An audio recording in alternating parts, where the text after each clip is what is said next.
ਵਾਹਿਗੁਰੂ ਜੀ ਕਾ ਖਾਲਸਾ ਵਾਹਿਗੁਰੂ ਜੀ ਕੀ ਫਤਿਹ। ਟੀਵੀ 84 ਦੇ ਸਾਰੇ ਦਰਸ਼ਕ ਤੇ ਸਰੋਤੇ ਜਿਹੜੇ ਇਸ ਵਕਤ ਸਾਡੇ ਨਾਲ ਨਾਰਥ ਅਮਰੀਕਾ ਦੇ ਵਿੱਚੋਂ ਜੁੜੇ ਹੋਏ ਆ ਜਾਂ ਫਿਰ ਸੋਸ਼ਲ ਮੀਡੀਆ ਦੇ ਰਾਹੀਂ ਦੁਨੀਆ ਭਰ ਦੇ ਵਿੱਚ ਸਾਨੂੰ ਦੇਖ ਰਹੇ ਆ, ਉਹਨਾਂ ਸਾਰਿਆਂ ਦਾ ਮੈਂ ਅਮਰਜੀਤ ਸਿੰਘ ਅੱਜ ਇਸ ਸਪੈਸ਼ਲ ਪ੍ਰੋਗਰਾਮ ਦੇ ਵਿੱਚ ਤਹਿ ਦਿਲੋਂ ਸਵਾਗਤ ਕਰਦਾ। ਵਿਊਅਰਸ, ਅੱਜ ਵੀਕ ਦਾ ਹਫਤੇ ਦਾ ਅਖੀਰਲਾ ਦਿਨ ਹੈ ਤੇ ਅੱਜ ਅਸੀਂ ਸਪੈਸ਼ਲ ਪੈਨਲ ਡਿਸਕਸ਼ਨ ਲੈ ਕੇ ਤੁਹਾਡੀ ਕਚਹਿਰੀ ਦੇ ਵਿੱਚ ਹਾਜ਼ਰ ਹੋਏ ਹਾਂ। ਜਿਹੜੀਆਂ ਇਸ ਹਫਤੇ ਦੀਆਂ ਡਿਵੈਲਪਮੈਂਟਸ ਹੈਗੀਆਂ ਨੇ, ਖਬਰਾਂ ਸਾਊਥ ਏਸ਼ੀਆ ਦੀ ਧਰਤੀ ਤੋਂ ਜਾਂ ਖਾਸ ਤੌਰ ਤੇ ਭਾਰਤ ਦੇ ਵਿੱਚੋਂ ਸਾਡੇ ਸਾਹਮਣੇ ਆ ਰਹੀਆਂ ਨੇ, ਸਾਡੇ ਮੁਤਾਬਕ ਸਾਡੇ ਨਜ਼ਰੀਏ ਤੋਂ ਉਹਨਾਂ ਦਾ ਫਾਇਦਾ ਨੁਕਸਾਨ ਕੀ ਹੈਗਾ, ਇਹਦੇ ਤੇ ਅੱਜ ਅਸੀਂ ਗੱਲਬਾਤ ਕਰਾਂਗੇ। ਤੇ ਗੱਲ ਭਾਰਤ ਦੀਆਂ ਇਲੈਕਸ਼ਨਸ ਤੋਂ ਅੱਜ ਅਸੀਂ ਸ਼ੁਰੂ ਕਰਾਂਗੇ। ਬੀਤੇ ਦਿਨਾਂ ਦੇ ਵਿੱਚ ਅਸੀਂ ਦੇਖਿਆ ਕਿ ਕਾਂਗਰਸ ਵੱਲੋਂ ਆਪਣਾ ਜਿਹੜਾ ਚੋਣ ਮੈਨੀਫੈਸਟੋ ਹੈਗਾ, ਇਲੈਕਸ਼ਨ ਕੈਂਪੇਨ ਦੀ ਸ਼ੁਰੂਆਤ ਕੀਤੀ ਗਈ ਹੈ, ਚੋਣ ਮੈਨੀਫੈਸਟੋ ਰਿਲੀਜ਼ ਕਰਦਿਆਂ। ਤੇ ਭਾਰਤ ਦੇ ਵਿੱਚ ਜਿਹੜੀ ਇਹ ਪੋਲਰਾਈਜੇਸ਼ਨ ਦੀ ਨੀਤੀ ਹੈਗੀ ਹੈ, ਸਿਆਸਤ ਹੈਗੀ ਹੈ, ਇਸ ਵਕਤ ਕਾਫੀ ਵੱਧ ਚੜ ਕੇ ਸਿਆਸੀ ਆਗੂਆਂ ਦੇ ਸਿਰ ਤੇ ਬੋਲ ਰਹੀ ਹੈ।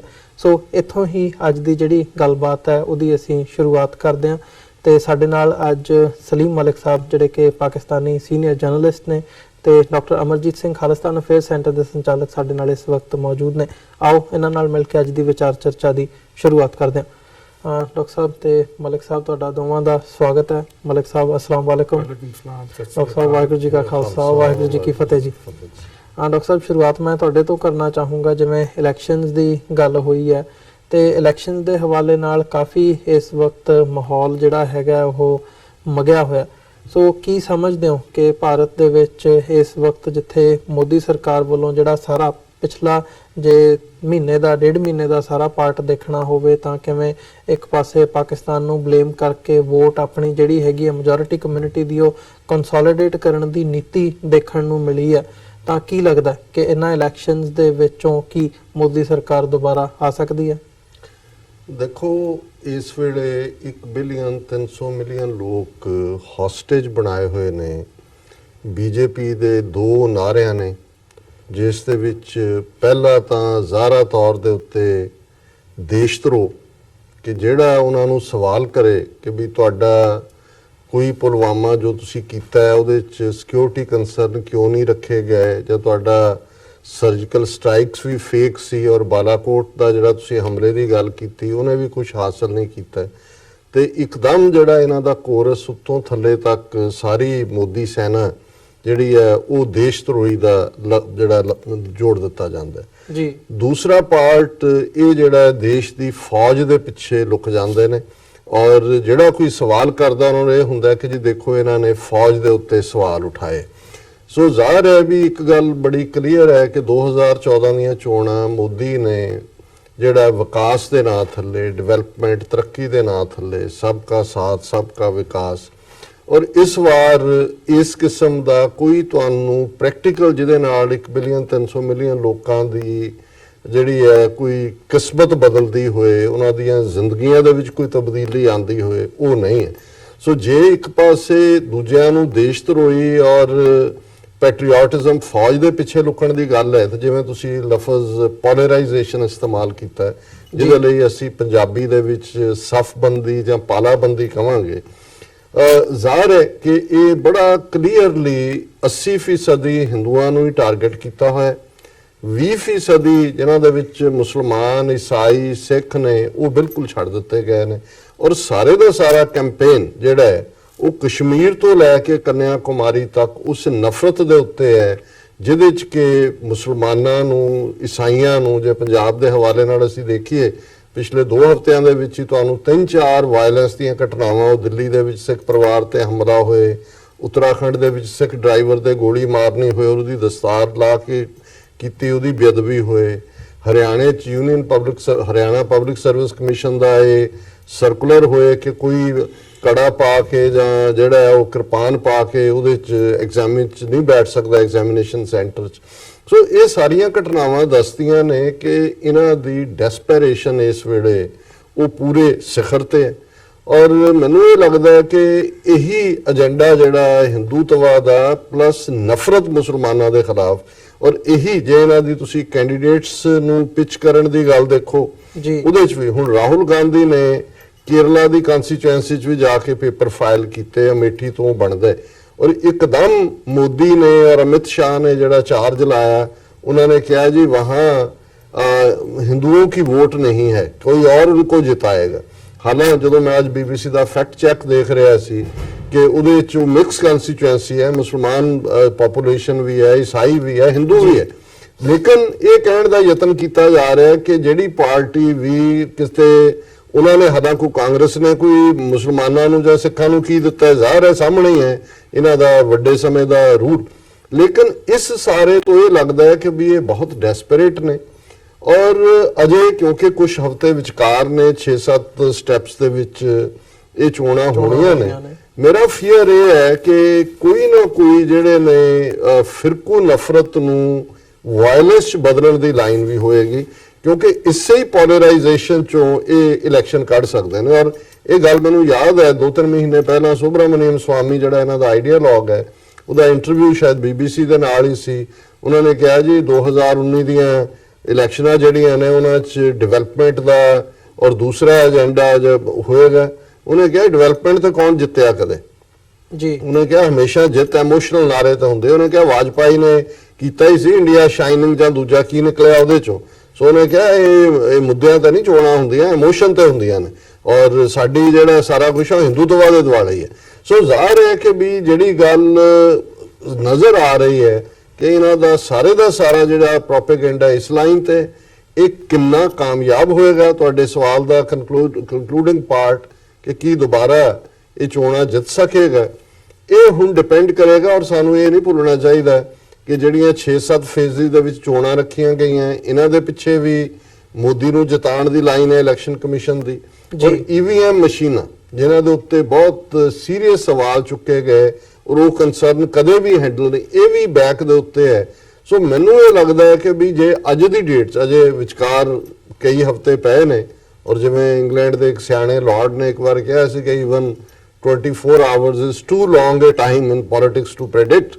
ਸੋ ਮੈਨੂੰ ਇਹ ਲੱਗਦਾ ਹੈ ਵੀ ਬਾਈ ਹੁੱਕ ਔਰ ਬਾਈ ਕਰੁੱਕ ਇਹ ਜਿਹੜੇ ਨੇ ਇਸ ਇਲੈਕਸ਼ਨ ਨੂੰ ਜਿਹੜਾ ਉਹ ਕੈਰੀ ਕਰਨਗੇ, ਭਾਵੇਂ ਇਹਨਾਂ ਨੂੰ ਕੁਝ ਵੀ ਕਰਨਾ ਪੈਂਦਾ ਅੱਜ ਦੀ ਡੇਟ 'ਚ ਇਹ ਜੀ। ਮਲਿਕ ਸਾਹਿਬ, ਪਾਕਿਸਤਾਨੀ ਕੰਟੈਕਸਟ ਦੇ ਵਿੱਚੋਂ ਦੇਖਣਾ ਹੋਵੇ ਤਾਂ ਪਾਕਿਸਤਾਨ ਦੇ ਵਿੱਚ ਇਸ ਵਕਤ ਇਹਨਾਂ ਇਲੈਕਸ਼ਨਸ ਨੂੰ ਕਿਵੇਂ ਦੇਖਿਆ ਜਾ ਰਿਹਾ ਹੈ? ਕਿਉਂਕਿ ਬਾਰ-ਬਾਰ ਈਵਨ ਇਸੇ ਹਫਤੇ ਦੇ ਵਿੱਚ ਵੀ ਇਮਰਾਨ ਖਾਨ ਸਾਹਿਬ ਦਾ ਬਿਆਨ ਸੀ ਕਿ ਉੱਥੇ ਜਿਹੜੀਆਂ ਇਲੈਕਸ਼ਨਸ ਨੇ ਇਹਦੇ ਕਰਕੇ ਜਿਹੜੀ ਟੈਨਸ਼ਨ ਹੈਗੀ ਹੈ ਦੋਵਾਂ ਮੁਲਕਾਂ ਦੇ ਵਿਚਾਲੇ ਉਹ ਚੱਲ ਰਹੀ ਹੈ। ਸੋ ਜੇ ਡਾਕਟਰ ਸਾਹਿਬ ਦੇ ਕਹਿਣ ਵਾਂਗੂ ਦੁਬਾਰਾ ਮੋਦੀ ਸਰਕਾਰ ਆਉਂਦੀ ਹੈ ਤਾਂ ਫਿਰ ਕੀ ਇਹ ਜਿਹੜੀ ਟੈਨਸ਼ਨ ਹੈਗੀ ਹੈ ਇਹ ਹੋਰ ਵਧਣ ਦੇ ਜਿਹੜੇ ਚਾਂਸਸ ਨੇ ਉਹ ਬਣ ਜਾਂਦੇ ਨੇ? ਸੋ ਉੱਥੇ ਇਹਨਾਂ ਇਲੈਕਸ਼ਨਸ ਨੂੰ ਕਿਵੇਂ ਦੇਖਿਆ ਜਾ ਰਿਹਾ ਹੈ, ਕਿਸ ਨਜ਼ਰੀਏ ਨਾਲ ਦੇਖਿਆ ਜਾ ਰਿਹਾ ਹੈ?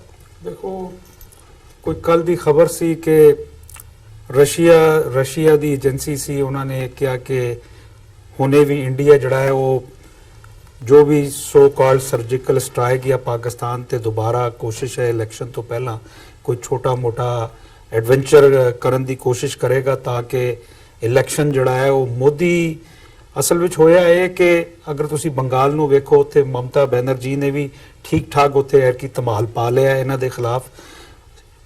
यूपी दे अंदर समाजवादी पार्टी और बहुजन समाजवाद वो मायावती ते अखिलेश यादव जिहड़े कट्ठे होए आ ਉਹਦੀ वजह नाल ये 2014 ਦੇ ਅੰਦਰ ਜਿਸ ਤਰ੍ਹਾਂ ਸਵੀਪ ਕੀਤਾ ਸੀ बीजेपी ने यूपी ਦੇ ਅੰਦਰ ਤੇ ਉਹ ਹੁਣ ਲੱਗ ਨਹੀਂ ਰਿਹਾ। ਹੁਣ ਜਿਹੜੇ ਯਾਨੀ ਗੋਸ਼ਵਾਰੇ ਆ ਉਹ ਚੇਂਜ ਹੁੰਦੇ ਰਹਿੰਦੇ ਆ, ਲੇਕਿਨ ਅੱਜ ਤੱਕ ਦਾ ਜਿਹੜਾ ਹੈ ਉਹਦੇ ਅੰਦਰ ਜਿਹੜਾ ਉਹ ਇਤਿਹਾਦ ਹੈ ਅਖਿਲੇਸ਼ ਦਾ ਤੇ ਦੂਸਰਾ ਮਾਇਆਵਤੀ ਦਾ, ਉਹ ਉੱਥੇ ਜਿਹੜਾ ਹੈ ਨਾ ਯਾਨੀ ਅਪਰ ਹੈਡ ਹੈ।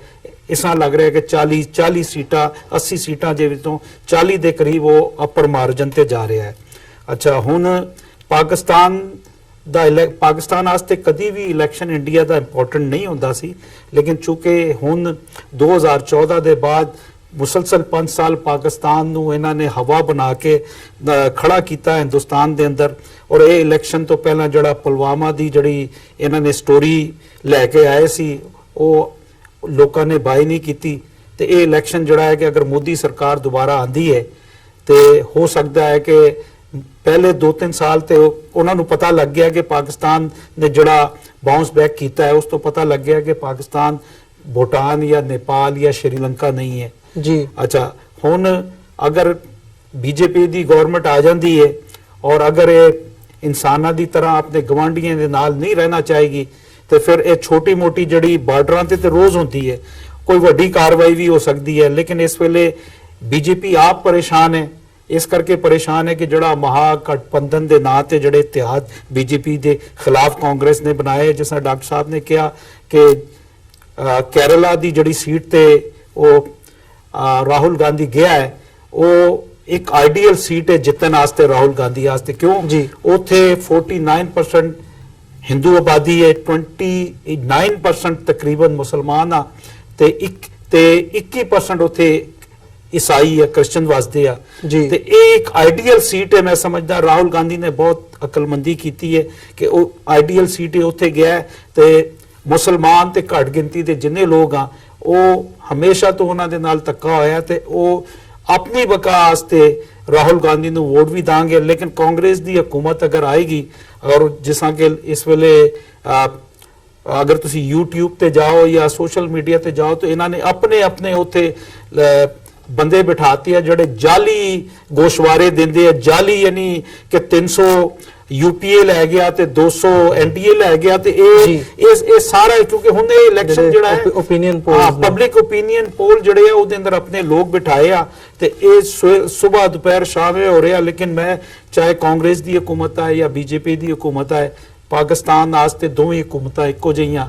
ਹਾਂ, ਰਾਹੁਲ ਗਾਂਧੀ ਚੂੰਕਿ ਥੋੜਾ ਜਿਹਾ ਉਸ ਤੋਂ ਮੁਖਤਲਿਫ ਸੋਚ ਰੱਖਦਾ ਹੈ, ਲੇਕਿਨ ਕਾਂਗਰਸ ਦੀ ਹਕੂਮਤ ਜਦੋਂ ਵੀ ਆਈ ਆ ਪਾਕਿਸਤਾਨ ਤੇ ਤਲਕਾਤ ਕਾਂਗਰਸ ਦੀ ਹਕੂਮਤ ਨਾਲ ਕੋਈ ਇੰਨੇ ਆਈਡੀਅਲ ਨਹੀਂ ਰਹੇ। ਵਾਜਪਾਈ ਦੌਰ ਦੇ ਅੰਦਰ ਇਹ ਜ਼ਰੂਰ ਹੋਇਆ ਸੀ ਕਿ ਥੋੜੇ ਜਿਹੇ ਤਲਕਾਤ ਸਹੀ ਹੋਏ ਸੀ, ਲੇਕਿਨ ਜਿਹੜੀ ਲਹਿਰ ਨਫ਼ਰਤ ਦੀ ਉਹ ਲੈ ਕੇ ਚੱਲ ਰਹੇ ਆ ਔਰ ਜਿਸ ਤਰ੍ਹਾਂ ਉੱਥੇ ਮੁਸਲਮਾਨਾਂ ਦੇ ਨਾਲ ਜੋ ਕੁਝ ਉਹ ਕਰਦੇ ਆ ਤੇ ਉਹਦਾ ਅਸਰ ਪਾਕਿਸਤਾਨ ਦੇ ਅੰਦਰ ਜਿਹੜਾ ਮਾਸ ਮੈਜੋਰਿਟੀ ਇੱਕ ਇਸਲਾਮਿਕ ਕੰਟਰੀ ਹੈ ਉਹ ਉਹਨਾਂ ਤੇ ਵੀ ਪੈਂਦਾ ਤੇ ਮੈਂ ਸਮਝਦਾ ਕਿ ਇਹ ਤਲਕਾਤ ਇਸ ਤਰ੍ਹਾਂ ਹੀ ਰਵਾਂਗੇ, ਇਸ ਤਰ੍ਹਾਂ ਹੀ ਰਵਣਗੇ ਤੇ ਜੇ ਦੁਬਾਰਾ ਆਉਂਦੀ ਹੈ ਮੋਦੀ ਸਰਕਾਰ ਤੇ ਹੋਰ ਵੀ ਬਦਤਰ ਹੋਣ ਦੇ ਚਾਂਸਸ ਬਣ ਜਾਂਦੇ ਆ। ਦੇਖੋ ਹੁਣ ਗੱਲ ਇਹ ਕਿ ਹਮੇਸ਼ਾ ਇੱਕ ਟਰਮ ਪੋਲਿਟਿਕਸ ਦੇ ਅੰਦਰ ਯੂਜ਼ ਹੁੰਦੀ ਹੈ, ਡਾਕਟਰ ਸਾਹਿਬ ਵੀ ਕਰਦੇ ਮੈਂ ਵੀ, ਕਿ ਡੈਟਰੈਂਸ ਜਿਹੜਾ ਹੈ ਬੈਲੈਂਸ ਆਫ ਪਾਵਰ ਪਾਕਿਸਤਾਨ ਨੇ ਵਿਖਾਤਾ ਹੈ ਕਿ ਅਸੀਂ ਆਬਾਦੀ ਦੇ ਹਿਸਾਬ ਨਾਲ, ਰਕਬੇ ਦੇ ਹਿਸਾਬ ਨਾਲ ਛੋਟੇ ਜ਼ਰੂਰ ਆ, ਲੇਕਿਨ ਜਿਹੜੀ ਅੱਜ ਦੀ ਜੰਗ ਹੈ ਉਹ ਸਪੇਸ ਵਾਰ ਹੈ, ਸਪੇਸ ਟੈਕਨੋਲੋਜੀ ਹੈ, ਮਿਜ਼ਾਈਲਾਂ ਦੀ ਜੰਗ ਹੈ। ਉਹਦੇ ਅੰਦਰ ਪਾਕਿਸਤਾਨ ਨੂੰ ਜਿਹੜੀ ਬਰਤਰੀ ਹਾਸਲ ਹੈ ਉਹ ਹੀ ਵਜ੍ਹਾ ਹੈ ਕਿ ਭਾਰਤ 100 ਵਾਰੀ ਸੋਚੇਗਾ ਪਾਕਿਸਤਾਨ ਤੇ ਅਟੈਕ ਕਰਨ ਵਾਸਤੇ। ਜੀ ਡਾਕਟਰ ਸਾਹਿਬ, ਜਿਵੇਂ ਮਲਿਕ ਸਾਹਿਬ ਨੇ ਥੋੜਾ ਜਿਹਾ ਕਾਂਗਰਸ ਵੱਲ ਨੂੰ ਵੀ ਆਪਣਾ ਜਿਹੜਾ ਵੇਟ ਹੈਗਾ ਉਹ ਸੁੱਟਿਆ, ਸੋ ਕਾਂਗਰਸ ਦੀ ਜਿਹੜੀ ਨੀਤੀ ਹੈ ਇੱਕ ਸਟੇਜ ਤੇ ਰਾਹੁਲ ਗਾਂਧੀ ਵੱਲੋਂ ਤੇ ਅਦਰਵਾਈਜ਼ ਵੀ ਜਿਹੜੇ ਕਾਂਗਰਸ ਦੇ ਲੀਡਰਸ ਹੈਗੇ ਆ ਹਿੰਦੂਤਵਾਦ ਦੇ ਨਾਂ ਥੱਲੇ ਜਾਂ ਹਿੰਦੂਤਵੀ ਵੋਟ ਬੈਂਕ ਨੂੰ ਪਲੀਜ਼ ਕਰਨ ਦੇ ਲਈ ਕਾਫੀ ਜਿਹੜੀਆਂ ਕੋਸ਼ਿਸ਼ਾਂ ਹੈਗੀਆਂ ਨੇ ਉਹ ਪਿਛਲੇ ਸਮੇਂ ਦੇ ਵਿੱਚ ਦੇਖਣ ਨੂੰ ਮਿਲੀਆਂ ਨੇ, ਭਾਵੇਂ ਉਹ ਮੰਦਰ ਦੇ ਵਿੱਚ ਜਾਣਾ ਹੋਵੇ, ਉਹਦੀਆਂ ਐਗਜ਼ਾਮਪਲ ਸਾਡੇ ਸਾਹਮਣੇ ਨੇ। ਪਰ ਜਿਹੜਾ ਹੁਣ ਚੋਣ ਮੈਨੀਫੈਸਟੋ ਲਾਗੂ ਕੀਤਾ ਉਹਦੇ ਵਿੱਚ ਕਸ਼ਮੀਰ ਦੇ ਵਿੱਚ ਜਿਹੜਾ armed forces special powers act ਹੈ ਉਹਨੂੰ ਖਤਮ ਕਰਨ ਦੀ ਗੱਲ ਵੀ ਹੈ, ਕਸ਼ਮੀਰੀਆਂ ਦੇ ਨਾਲ ਦੁਬਾਰਾ ਨਵੇਂ ਸਿਰਿਓਂ ਗੱਲ ਕਰਨ ਦੀ, ਸੀਰੀਅਸ ਟਾਕਸ ਕਰਨ ਦੀ ਵੀ ਗੱਲ ਹੈਗੀ ਹੈ। ਸੋ ਕੀ ਲੱਗਦਾ ਕਿ ਉਹ ਉਸੇ ਹਿੰਦੂਤਵਾਦੀ ਨੀਤੀ ਨੂੰ ਪਰਸਿਊ ਕਰ ਰਹੇ ਨੇ ਇਸ ਵਕਤ, ਜਾਂ ਜਿਹੜਾ ਉਹਨਾਂ ਦਾ ਸਟੈਂਡ ਹੈਗਾ ਉਹ ਮਾਈਨੋਰਿਟੀਜ਼ ਨੂੰ ਨਾਲ ਲੈ ਕੇ ਚੱਲਣ ਦਾ? ਦੇਖੋ, ਇਹਦੇ 'ਚ ਤਾਂ ਕੋਈ ਸ਼ੱਕ ਨਹੀਂ ਹੈ ਔਰ ਇਹ ਕ੍ਰੈਡਿਟ RSS ਨੂੰ ਜਾਂਦਾ ਹੈ ਔਰ ਮੋਦੀ ਨੂੰ ਖਾਸ ਤੌਰ ਤੇ ਇਹਨਾਂ 5 ਸਾਲਾਂ 'ਚ, ਕਿ ਉਹਨੇ ਸੁਸਾਇਟੀ ਦੀ ਕੰਪਲੀਟ ਪੋਲਰਾਈਜੇਸ਼ਨ ਕਰ ਦਿੱਤੀ ਹੈ। ਕਾਂਗਰਸ ਪਾਰਟੀ ਜਿਸ ਦਾ ਬੇਸ ਬੇਸ਼ੱਕ ਸੈਕੂਲਰ ਕਹਿ ਕੇ ਉਹ ਤੁਰੇ, ਲਬਾਦਾ ਹੀ ਅਸੀਂ ਕਹਿੰਦੇ ਰਹੇ, ਕਿਉਂਕਿ ਸਿੱਖਾਂ ਨੇ ਤਾਂ 47 ਤੋਂ ਇੱਕਦਮ ਬਾਅਦ ਹੀ ਦੇਖ ਲਿਆ ਸੀ ਕਿ ਉਹਨਾਂ ਦਾ ਵਾਹ ਕਿਹਦੇ ਨਾਲ ਪਿਆ, ਲੇਕਿਨ ਫਿਰ ਵੀ ਉਹਨਾਂ ਦੇ ਲਈ ਆਪਣਾ ਸੈਕੂਲਰਿਜ਼ਮ ਦਾ ਲਬਾਦਾ ਜਿਹੜਾ ਉਹ ਲਾਉਣਾ ਉਹ ਸੌਖਾ ਨਹੀਂ ਸੀ। ਉਹ ਆਪਣੇ ਆਪ ਨੂੰ ਡਾਈਵਰਸਿਟੀ ਵਾਲਾ ਮੁਲਕ ਔਰ ਆਪਣੀ ਬਿਊਟੀ ਸੈਕੂਲਰਿਜ਼ਮ ਨੂੰ ਦੱਸਦੇ ਆ ਜਿਹੜਾ ਉਹ ਪਰਸਿਊ ਕਰਦੇ ਰਹੇ ਆਪਣੀਆਂ ਪਾਲਿਸੀਜ਼। ਹਾਲਾਂਕਿ ਅੰਡਰਕਰੰਟ ਉਦੋਂ ਵੀ ਮੈਜੋਰਿਟੀ ਹਿੰਦੂਆਂ ਵਾਲਾ ਸੀ, ਲੇਕਿਨ ਮੋਦੀ ਨੇ ਜਿਸ ਨੰਗੇ ਅੰਦਾਜ਼ ਦੇ ਵਿੱਚ ਇਹ ਸਾਰੇ ਹਿੰਦੂ ਕਾਰਡ ਨੂੰ ਖੇਡਿਆ 2014 ਚ, ਉਹਦੇ ਬਾਵਜੂਦ ਕਿ ਉਸ ਦਾ ਇੱਕ ਬਲੱਡੀ ਟਰੈਕ ਰੈਕਰਡ, ਉਸ ਦਾ ਆਪਣਾ 12 ਸਾਲ ਜਿਸ ਬੰਦੇ ਨੂੰ ਵੀਜ਼ਾ ਨਾ ਦਿੱਤਾ ਹੋਏ, ਅਮਰੀਕਾ, ਕੈਨੇਡਾ, ਇੰਗਲੈਂਡ ਨੇ ਵੜ ਨਾ ਦਿੱਤਾ ਹੋਏ, ਉਹ ਆਲ ਆਫ ਏ ਸਡਨ ਆਪਣੇ ਬਲਬੂਤੇ ਦੇ ਉੱਤੇ ਬੀਜੇਪੀ ਪਾਰਟੀ ਬਿਨਾਂ ਕਿਸੇ ਹੋਰ ਪਾਰਟੀ ਦੀ ਮਦਦ ਦੇ ਐਬਸੋਲੂਟ ਮੈਜੋਰਿਟੀ ਲੈ ਜਾਏ। ਇਹ ਆਪਣੇ ਆਪ ਚ ਸੀ ਕਿ ਵੀ ਜਿਹੜੀ ਭਾਰਤ ਦੀ ਮੁੱਖ ਜਿਹੜੀ ਧਿਰ ਹੈ ਹਿੰਦੂ, ਉਹ ਟੋਟਲੀ ਜਿਹੜੇ ਨੇ ਉਹ ਹਿੰਦੂਤਵਾ ਦੇ ਨਾਲ ਆ ਕੇ ਖਲੋ ਗਏ। ਸੋ ਜ਼ਾਹਰ ਹੈ ਕਾਂਗਰਸ ਦੀ ਵੀ ਇਹ ਮਜਬੂਰੀ ਵੀ ਹੁੰਦੀ ਹੈ ਕਈ ਵਾਰ ਕਿ ਜਦੋਂ ਵੋਟਾਂ ਤਾਂ ਜੇ 20% ਸਾਰੀਆਂ ਮਾਈਨੋਰਿਟੀਜ਼ ਵੀ ਇੱਕ ਨੂੰ ਦੇ ਦੇਣ ਉਹ ਜਿੱਤ ਨਹੀਂ ਸਕਦੇ। ਸੋ ਕਾਂਗਰਸ ਨੇ ਵੀ ਜਿਹੜਾ ਮੈਂ ਸਕਸੈਸ ਕਹਿੰਦਾ ਵੀ ਪਿਛਲੇ 5 ਸਾਲਾਂ 'ਚ ਬੜੀ ਤੇਜ਼ੀ ਨਾਲ ਕਾਂਗਰਸ ਨੇ ਆਪਣੇ ਏਜੰਡੇ ਨੂੰ ਵੀ ਬਿਲਕੁਲ ਖੁੱਲ੍ਹੇਆਮ ਜਿਹੜਾ ਉਹ ਹਿੰਦੂਤਵਾ ਦੇ ਨੇੜੇ ਲਿਆਂਦਾ। ਮੱਧ ਪ੍ਰਦੇਸ਼, ਰਾਜਸਥਾਨ, ਛੱਤੀਸਗੜ੍ਹ ਦੀਆਂ ਚੋਣਾਂ ਵੇਲੇ ਤੁਸੀਂ ਇਹਨਾਂ ਦੇ ਮੈਨੀਫੈਸਟੋ ਦੇਖੋ, ਇਹ ਰਾਮ ਪਥ ਵੀ ਬਣਾ ਰਹੇ ਨੇ, ਰਸਤਾ ਮੰਦਰਾਂ ਦੇ ਵਿੱਚ ਪੰਡਤਾਂ ਦੇ ਵਜ਼ੀਫੇ ਵੀ ਲਾ ਰਹੇ ਨੇ। ਰਾਹੁਲ ਗਾਂਧੀ ਜਿਹੜਾ ਜਾ ਕੇ ਆਪਣੇ ਪੁਰਖਿਆਂ ਦਾ ਗੋਤ ਵੀ ਕੱਢ ਰਿਹਾ ਵੀ ਕੌਲ ਬ੍ਰਾਹਮਣ ਪੁਸ਼ਕਰ ਦੇ ਤੀਰਥ ਤੇ ਜਾ ਕੇ ਜੀ। ਔਰ ਹਰ ਉਹ ਘਟਨਾ, ਜੇ ਗੁਜਰਾਤ ਦਾ ਚੋਣ ਦੌਰਾ ਕੀਤਾ ਉਹਨੇ, ਉੱਥੇ ਹਰ ਮੰਦਿਰ ਦੇ ਵਿੱਚ ਉਹ ਗਿਆ, 20 ਜਾਂ 25 ਮੰਦਿਰਾਂ 'ਚ ਗਿਆ ਹੋਵੇਗਾ, ਪਰ ਕਿਸੇ ਮਸੀਤ ਜਾਂ ਚਰਚ ਜਾਂ ਗੁਰਦੁਆਰੇ 'ਚ ਜਾਣ ਦਾ ਵਕਤ ਨਹੀਂ ਮਿਲਿਆ ਉਹਨੂੰ। ਇਹ ਦੱਸਣ ਦੇ ਲਈ, ਔਰ ਉਹਦਾ ਜਿਹੜਾ ਉਹਨਾਂ ਦੇ ਸਪੋਕਸ ਪਰਸਨ ਦਾ ਸੂਰਜੇਵਾਲੇ ਦਾ ਕਹਿਣਾ ਕਿ ਜੀ ਇਹ ਸ਼ਿਵ ਜੀ ਦਾ ਭਗਤ ਹੈ, ਜਨੇਊ ਪਾਇਆ ਹੋਇਆ। ਸੋ ਜ਼ਾਹਿਰ ਹੈ ਕਿ ਵੀ ਉਹਦੇ ਬਾਰੇ ਕੋਈ ਸ਼ੱਕ ਨਹੀਂ। ਲੇਕਿਨ ਅਗੇਨ ਉਹ ਅੰਗਰੇਜ਼ੀ ਦੀ ਇੱਕ ਟਰਮ ਹੈ ਕਿ ਈਵਲ ਐਂਡ ਲੈਸਰ ਈਵਲ, ਇੱਕ ਬੁਰਾ ਹੈ, ਇੱਕ ਘੱਟ ਬੁਰਾ ਹੈ। ਸੋ ਮੈਂ ਸਮਝਦਾ ਵੀ ਜਿਹੜੀਆਂ ਘੱਟ ਗਿਣਤੀਆਂ ਨੇ ਜਾਂ ਅਕਲੀਅਤਾਂ ਨੇ, ਉਹ ਤਾਂ ਅਨਫੋਰਚੂਨੇਟਲੀ ਉਸ ਸਿਚੁਏਸ਼ਨ 'ਚ ਫਿੱਟ ਹੋਈਆਂ ਉੱਥੇ ਕਿ ਉਹਨਾਂ ਦੇ ਲਈ ਇਧਰੋਂ ਕੁੱਟ ਪਏਗੀ ਤੇ ਇੱਕ ਈਵਲ ਤੋਂ ਤੇ ਲੈਸਰ ਈਵਲ ਵੱਲ ਜਾਣਗੇ। ਇੱਕ ਸਟੇਜ ਆਏਗੀ ਉਹਨਾਂ ਦੇ ਕੋਲ ਕੋਈ ਚੋਇਸ ਇਸ ਵੇਲੇ ਉਹਨਾਂ ਨੂੰ ਨਹੀਂ ਲੱਗਦੀ, ਅੰਟਿਲ ਅਨਲੈਸ ਮੈਜੋਰਿਟੀ ਹਿੰਦੂਆਂ 'ਚੋਂ ਇੱਕ ਸੈਕਸ਼ਨ ਜਿਹੜਾ ਅੱਜ ਵੀ ਹੈ ਪਰ ਉਹਦਾ ਨੰਬਰ ਥੋੜਾ ਹੈ, ਜਿਹੜਾ ਟਰੂਲੀ ਸੈਕੂਲਰ ਵੈਲਿਊਜ਼ ਨੂੰ ਲੈ ਕੇ ਖਲੋ ਜਾਏ, ਜਿਹੜਾ ਭਾਰਤ ਨੂੰ ਉਵੇਂ ਹੀ ਸ਼ੇਪ ਕਰਨਾ ਚਾਹੇ ਜਿਵੇਂ ਕਿ ਜਿਹੜਾ ਇੱਕ ਸੈਕੂਲਰ ਮੁਲਕ ਜਾਂ ਅਮਰੀਕਾ ਵਰਗਾ ਜਿੱਥੇ ਮਲਟੀ ਐਥਨੀਸਿਟੀਜ਼ ਵਾਲੇ ਲੋਕ ਵਸਦੇ ਨੇ ਉਹ ਹੋਏ, ਫਿਰ ਤਾਂ ਮਾਈਨੋਰਿਟੀਜ਼ ਪਲੱਸ ਉਹਦੇ ਲਈ ਵੀ ਜ਼ਰੂਰੀ ਹੈ ਜੇ 20% 'ਚੋਂ 15 ਵੀ ਇਕੱਠੇ ਰਹਿਣ ਮਾਈਨੋਰਿਟੀਜ਼ ਵਾਲੇ, ਤੇ ਦੂਸਰੇ ਪਾਸਿਓਂ ਤੁਹਾਨੂੰ 20 ਜਾਂ 25% ਲੋਕ ਆਣੇ ਜ਼ਰੂਰੀ ਨੇ ਜਿਹੜੇ ਹਿੰਦੂਤਵਾ ਦੇ ਏਜੰਡੇ ਨੂੰ ਨਕਾਰ ਕੇ ਦੂਜੇ ਪਾਸੇ ਆਣ। ਇਹ ਬਹੁਤ ਵੱਡਾ ਨੰਬਰ ਹੈ। ਵਕਤ ਆਏਗਾ ਜੇ ਇਸ ਕਿਸਮ ਦਾ ਹੀ ਰਿਹਾ ਜਾਂ ਤਾਂ ਟੁੱਟੇਗਾ ਮੁਲਕ, ਜਿਵੇਂ ਜੋ ਹਾਲ ਸੋਵੀਅਤ ਯੂਨੀਅਨ ਦਾ ਹੋਇਆ, ਯੂਗੋਸਲਾਵੀਆ ਦਾ ਹੋਇਆ। ਤੇ ਪਰ ਮੈਨੂੰ ਅਦਰਵਾਈਜ਼ ਇਹ ਲੱਗਦਾ, ਬਾਕੀ ਅਸੀਂ ਮੈਨੀਫੈਸਟੋ ਦੇ ਉੱਤੇ ਅੱਗੇ ਜਾ ਕੇ ਗੱਲ ਕਰਾਂਗੇ ਕਿ ਉਸ ਮੈਨੀਫੈਸਟੋ 'ਚੋਂ ਕੀ ਹੈ ਜਾਂ ਕੀ ਇੰਪਲੀਮੈਂਟ ਕੀ ਹੋ ਸਕਦਾ ਹੈ, ਪਰ ਇਹ ਜਿਹੜੀ ਸਿਆਸਤ ਆ ਉੱਥੇ ਭਾਰਤ ਦੇ ਵਿੱਚ ਉਹ ਉਹੀ ਫੋਕੇ ਵਾਅਦਿਆਂ ਦੀ, ਲਾਰਿਆਂ ਦੀ। ਇਹਦੀ ਰਾਹੁਲ ਗਾਂਧੀ ਦੀ ਦਾਦੀ ਨੇ ਗਰੀਬੀ ਹਟਾਓ ਦਾ ਨਾਰਾ ਦੇ ਕੇ 70ਵੇਂ 'ਚ ਚੋਣਾਂ ਜਿੱਤੀਆਂ ਸੀ। ਗਰੀਬ ਤਾਂ ਹਟ ਗਏ, ਵਿਚਾਰੇ ਮਰ ਮੁਰ ਗਏ, ਗਰੀਬੀ ਨਹੀਂ ਹਟੀ। ਇਹਨੇ ਸਭ ਦਾ ਸਾਥ ਵਿਕਾਸ ਦੇ ਥੱਲੇ ਆਇਆ। ਹੁਣ ਫਿਰ ਮੋਦੀ ਨੇ 2014 'ਚ ਹਰ ਇੱਕ ਦੇ ਅਕਾਊਂਟ 'ਚ 15-15 ਲੱਖ ਰੁਪਈਆ ਪਾਉਣਾ ਸੀ, ਤੇ ਹੁਣ ਰਾਹੁਲ ਗਾਂਧੀ ਜਿਹੜਾ ਉਹ ਪਤਾ ਨਹੀਂ 12-12 ਹਜ਼ਾਰ ਰੁਪਈਆ ਹਰ ਇੱਕ ਦੇ ਪਾ ਰਿਹਾ, 72,000 ਸਾਲ 'ਚ ਪਾਏਗਾ। ਉਹ ਕਹਿੰਦਾ ਜੀ ਮੈਂ ਬਿਲਕੁਲ ਝੂਠ ਨਹੀਂ ਬੋਲਦਾ। ਸੋ ਮੈਨੂੰ ਇਹ ਲੱਗਦਾ ਕਿ ਵੀ ਹਾਲਾਂ ਮੈਨੂੰ ਇਹ ਗੱਲ ਪਸੰਦ ਆਈ ਜਿਹੜੀ ਬੇਸ਼ੱਕ ਆਮ ਆਦਮੀ ਪਾਰਟੀ ਨੇ ਕੀਤੀ ਹੈ ਪੰਜਾਬ ਦੇ ਵਿੱਚ। ਉਹਨਾਂ ਨੇ ਕਿਹਾ ਜੀ ਜਿਹੜੇ ਇਲੈਕਸ਼ਨ ਮੈਨੀਫੈਸਟੋ ਨੇ ਇਹਨਾਂ ਨੂੰ ਲਾਅ ਬਣਾਓ, ਕਿ ਜਿਵੇਂ ਇੱਕ ਲਾਅ ਹੁੰਦਾ ਹੈ ਉਹਦੇ ਥੱਲੇ ਜਦੋਂ ਕੋਈ ਵਾਇਲੇਟ ਕਰਦਾ ਹੈ ਤੇ ਉਹਦੇ ਤੇ ਕਾਨੂੰਨੀ ਕਾਰਵਾਈ ਹੁੰਦੀ ਹੈ। ਵੀ ਇਲੈਕਸ਼ਨ ਮੈਨੀਫੈਸਟੋ ਜਿਹੜੇ ਨੇ they should get the sanctity of a law, ਫਿਰ ਇਹ ਵਾਅਦੇ ਮੁੱਕਣਗੇ। ਅਦਰਵਾਈਜ਼ ਮੈਨੂੰ ਲੱਗਦਾ ਵੀ ਇਹ ਜਿਹੜੀਆਂ ਇਲੈਕਸ਼ਨਸ ਨੇ ਇਹ ਮਜ਼ਹਬ ਦੇ ਨਾਂ ਦੇ ਉੱਤੇ ਔਰ ਨਫ਼ਰਤ, ਐਂਟਾਈ ਪਾਕਿਸਤਾਨ, ਐਂਟਾਈ ਕਸ਼ਮੀਰ, ਇਹਦੇ ਤੇ ਹੀ ਇਹਨਾਂ ਦਾ ਏਜੰਡਾ ਰਹਿਣਾ ਔਰ ਇਹ ਮੋਦੀ ਐਂਡ ਕੰਪਨੀ ਦੇ ਐਡਵਾਂਟੇਜ ਦੇ ਵਿੱਚ ਜਾਂਦਾ, ਫਾਇਦੇ ਦੇ ਵਿੱਚ ਜਾਂਦਾ ਜੀ। ਤੇ ਕਸ਼ਮੀਰ ਦੇ ਹਵਾਲੇ ਨਾਲ ਕਿਵੇਂ ਦੇਖਦੇ ਹੋ? ਜਿਵੇਂ ਅਫਸਪਾ ਦੀ ਗੱਲ ਹੋਈ ਹੈ, ਉਹਨੂੰ ਹਟਾਉਣ ਦੀ ਗੱਲ ਹੋਈ ਹੈ, ਤੇ ਨਾਲ ਦੀ ਨਾਲ ਅਮਿਤ ਸ਼ਾਹ ਦਾ ਬਿਆਨ ਆਇਆ ਵੀ ਜੀ ਨਹੀਂ, ਬੀਜੇਪੀ ਇਹਦੇ ਨਾਲ ਰੌਕ ਸੋਲਿਡ ਦੀ ਤਰ੍ਹਾਂ ਖੜੀ ਹੈ ਤੇ ਨਹੀਂ ਹਟਾਇਆ ਜਾ ਸਕਦਾ ਅਫਸਪਾ। ਜਿਹੜੀ ਕਸ਼ਮੀਰ ਦੀ ਸਿਚੁਏਸ਼ਨ ਹੈਗੀ ਹੈ ਉਹਦੇ ਤੇ ਵੀ ਇਸ ਵਕਤ ਕਾਫੀ ਜਿਹੜੀ ਬਿਆਨਬਾਜ਼ੀ ਹੈਗੀ ਹੈ ਚਤਰਫੋਂ ਹੋ ਰਹੀ ਹੈ, ਉਸ ਬਾਰੇ ਕੀ ਕਹਿਣਾ ਚਾਹੋਗੇ? ਨਹੀਂ, ਤੁਸੀਂ ਜਿਹੜਾ ਅਮਿਤ ਸ਼ਾਹ ਦੇ ਬਿਆਨ ਦਾ ਇੱਕ ਪਾਰਟ ਦਿੱਤਾ ਹੈ ਕਿ ਜਿਹੜਾ ਉਹਨਾਂ ਦਾ ਸਪੈਸ਼ਲ ਪਾਵਰਸ ਐਕਟ ਹੈ ਉਹ ਨਹੀਂ ਹਟਾਇਆ ਜਾਏਗਾ। ਜਿਹੜੀ ਦੂਜੀ ਗੱਲ ਉਹਨੇ ਕਹੀ ਕਿ 2020 ਦੇ ਵਿੱਚ ਆਰਟੀਕਲ 35A ਕਸ਼ਮੀਰ ਦਾ ਖਤਮ ਕਰ ਦਿੱਤਾ ਜਾਏਗਾ। ਸੋ ਜ਼ਾਹਿਰ ਹੈ ਵੀ ਇੱਕ ਗੱਲ ਪਹਿਲਾਂ ਦੇਖਣੀ ਪਏਗੀ ਕਿ ਜਿਹੜੀ ਬੀਜੇਪੀ ਜਾਂ ਇਹਦੀ ਮਾਂ ਜਿਹੜੀ ਭਾਰਤੀ ਜਨਸੰਘ ਸੀ ਜਾਂ ਇਹਨਾਂ ਦੀ ਨਾਨੀ ਜਿਹੜੀ RSS ਹੈ, ਉਹ ਤਾਂ ਪਹਿਲੇ ਦਿਨ ਤੋਂ ਉਹ ਮੁਸਲਿਮ ਪਰਸਨਲ ਲਾਅ ਖਤਮ ਕਰਨਾ ਚਾਹੁੰਦੇ ਨੇ। ਉਹਨਾਂ ਦਾ ਪਹਿਲੇ ਦਿਨ ਤੋਂ ਰਿਹਾ। ਕਸ਼ਮੀਰ ਨੂੰ ਬਾਕੀ ਸੂਬਿਆਂ ਵਾਂਗੂ ਡੀਲ ਕਰਨਾ ਚਾਹੁੰਦੇ ਨੇ। ਆਰਟੀਕਲ 370 35A ਨੂੰ ਖਤਮ ਕਰਨਾ। ਸਿਰਫ ਇਸ ਸਾਰੇ ਜੋ ਮੈਂ ਸਮਝਦਾ ਵੀ ਨੈਗੇਸ਼ਨ ਇਹ ਹੋਈ ਕਿ ਮਹਿਬੂਬਾ ਮੁਫਤੀ ਦੇ ਪਿਓ ਨੇ, ਸੈਯਦ ਮੁਫਤੀ ਨੇ, ਜਿਹੜਾ ਬੀਜੇਪੀ ਦੇ ਨਾਲ ਅਲਾਈਅੰਸ ਕਰਕੇ ਸਰਕਾਰ ਬਣਾ ਕੇ ਉਹਨਾਂ ਨੂੰ ਵਿਦਨ ਦਾ ਸਿਸਟਮ ਐਕਸੈਸ ਦਿੱਤੀ, ਡਿਪਟੀ ਚੀਫ ਮਿਨਿਸਟਰ ਉਹਨਾਂ ਦਾ ਸੀ ਜੀ, ਉਹਦੇ ਥੱਲੇ ਉਹਨਾਂ ਦੇ ਹੌਸਲੇ ਬਹੁਤ ਵੱਧ ਗਏ। ਹੁਣ ਗਵਰਨਰ ਵੀ ਉਹਨਾਂ ਦਾ ਲਾਇਆ ਹੋਇਆ। ਸੋ ਇਹਦੇ 'ਚ ਕੋਈ ਸ਼ੱਕ ਨਹੀਂ ਹੈ ਕਿ ਜੇ ਬੀਜੇਪੀ ਦੇ ਕੋਲ ਪਾਰਲੀਮੈਂਟ ਦੇ ਵਿੱਚ ਔਰ ਰਾਜ ਸਭਾ ਦੇ ਵਿੱਚ upper house, lower house absolute majority ਆ ਗਈ ਜਾਂ ਆ ਜਾਏ, ਤੇ ਇਹ ਪਹਿਲਾ ਕੰਮ ਹੀ ਇਹ ਕਰਨਗੇ ਕਿ ਕਸ਼ਮੀਰ 'ਚੋਂ ਆਰਟੀਕਲ 370 ਔਰ 35A ਨੂੰ ਖਤਮ ਕਰਨਾ, ਤਾਂ ਕਿ ਜਿਵੇਂ ਅੱਜ ਮੈਂ ਦੇਖ ਰਿਹਾ ਸੀ ਕਿ ਅੱਜ ਵੀ ਜੰਮੂ ਕਸ਼ਮੀਰ 'ਚ ਜਿਹੜੀ ਕੁੱਲ ਪੋਪੂਲੇਸ਼ਨ ਹੈ ਜਿਹਦੇ ਜੰਮੂ ਲਦਾਖ ਰੀਜਨ ਸ਼ਾਮਲ ਨੇ, ਮੁਸਲਮਾਨਾਂ ਦੀ ਆਬਾਦੀ 69% ਦੇ ਨੇੜੇ ਤੇੜੇ ਹੈ। ਔਰ ਜਿਹੜੇ 22 ਡਿਸਟ੍ਰਿਕਟ ਨੇ ਜੰਮੂ ਕਸ਼ਮੀਰ ਦੇ, ਬਹੁਤ ਵਾਰ ਅਸੀਂ ਇਹ ਸਮਝਦੇ ਹਾਂ ਜੀ ਮੁਸਲਮਾਨ ਆਬਾਦੀ ਸਿਰਫ ਕਸ਼ਮੀਰ 'ਚ ਹੀ ਹੈ, ਨਹੀਂ।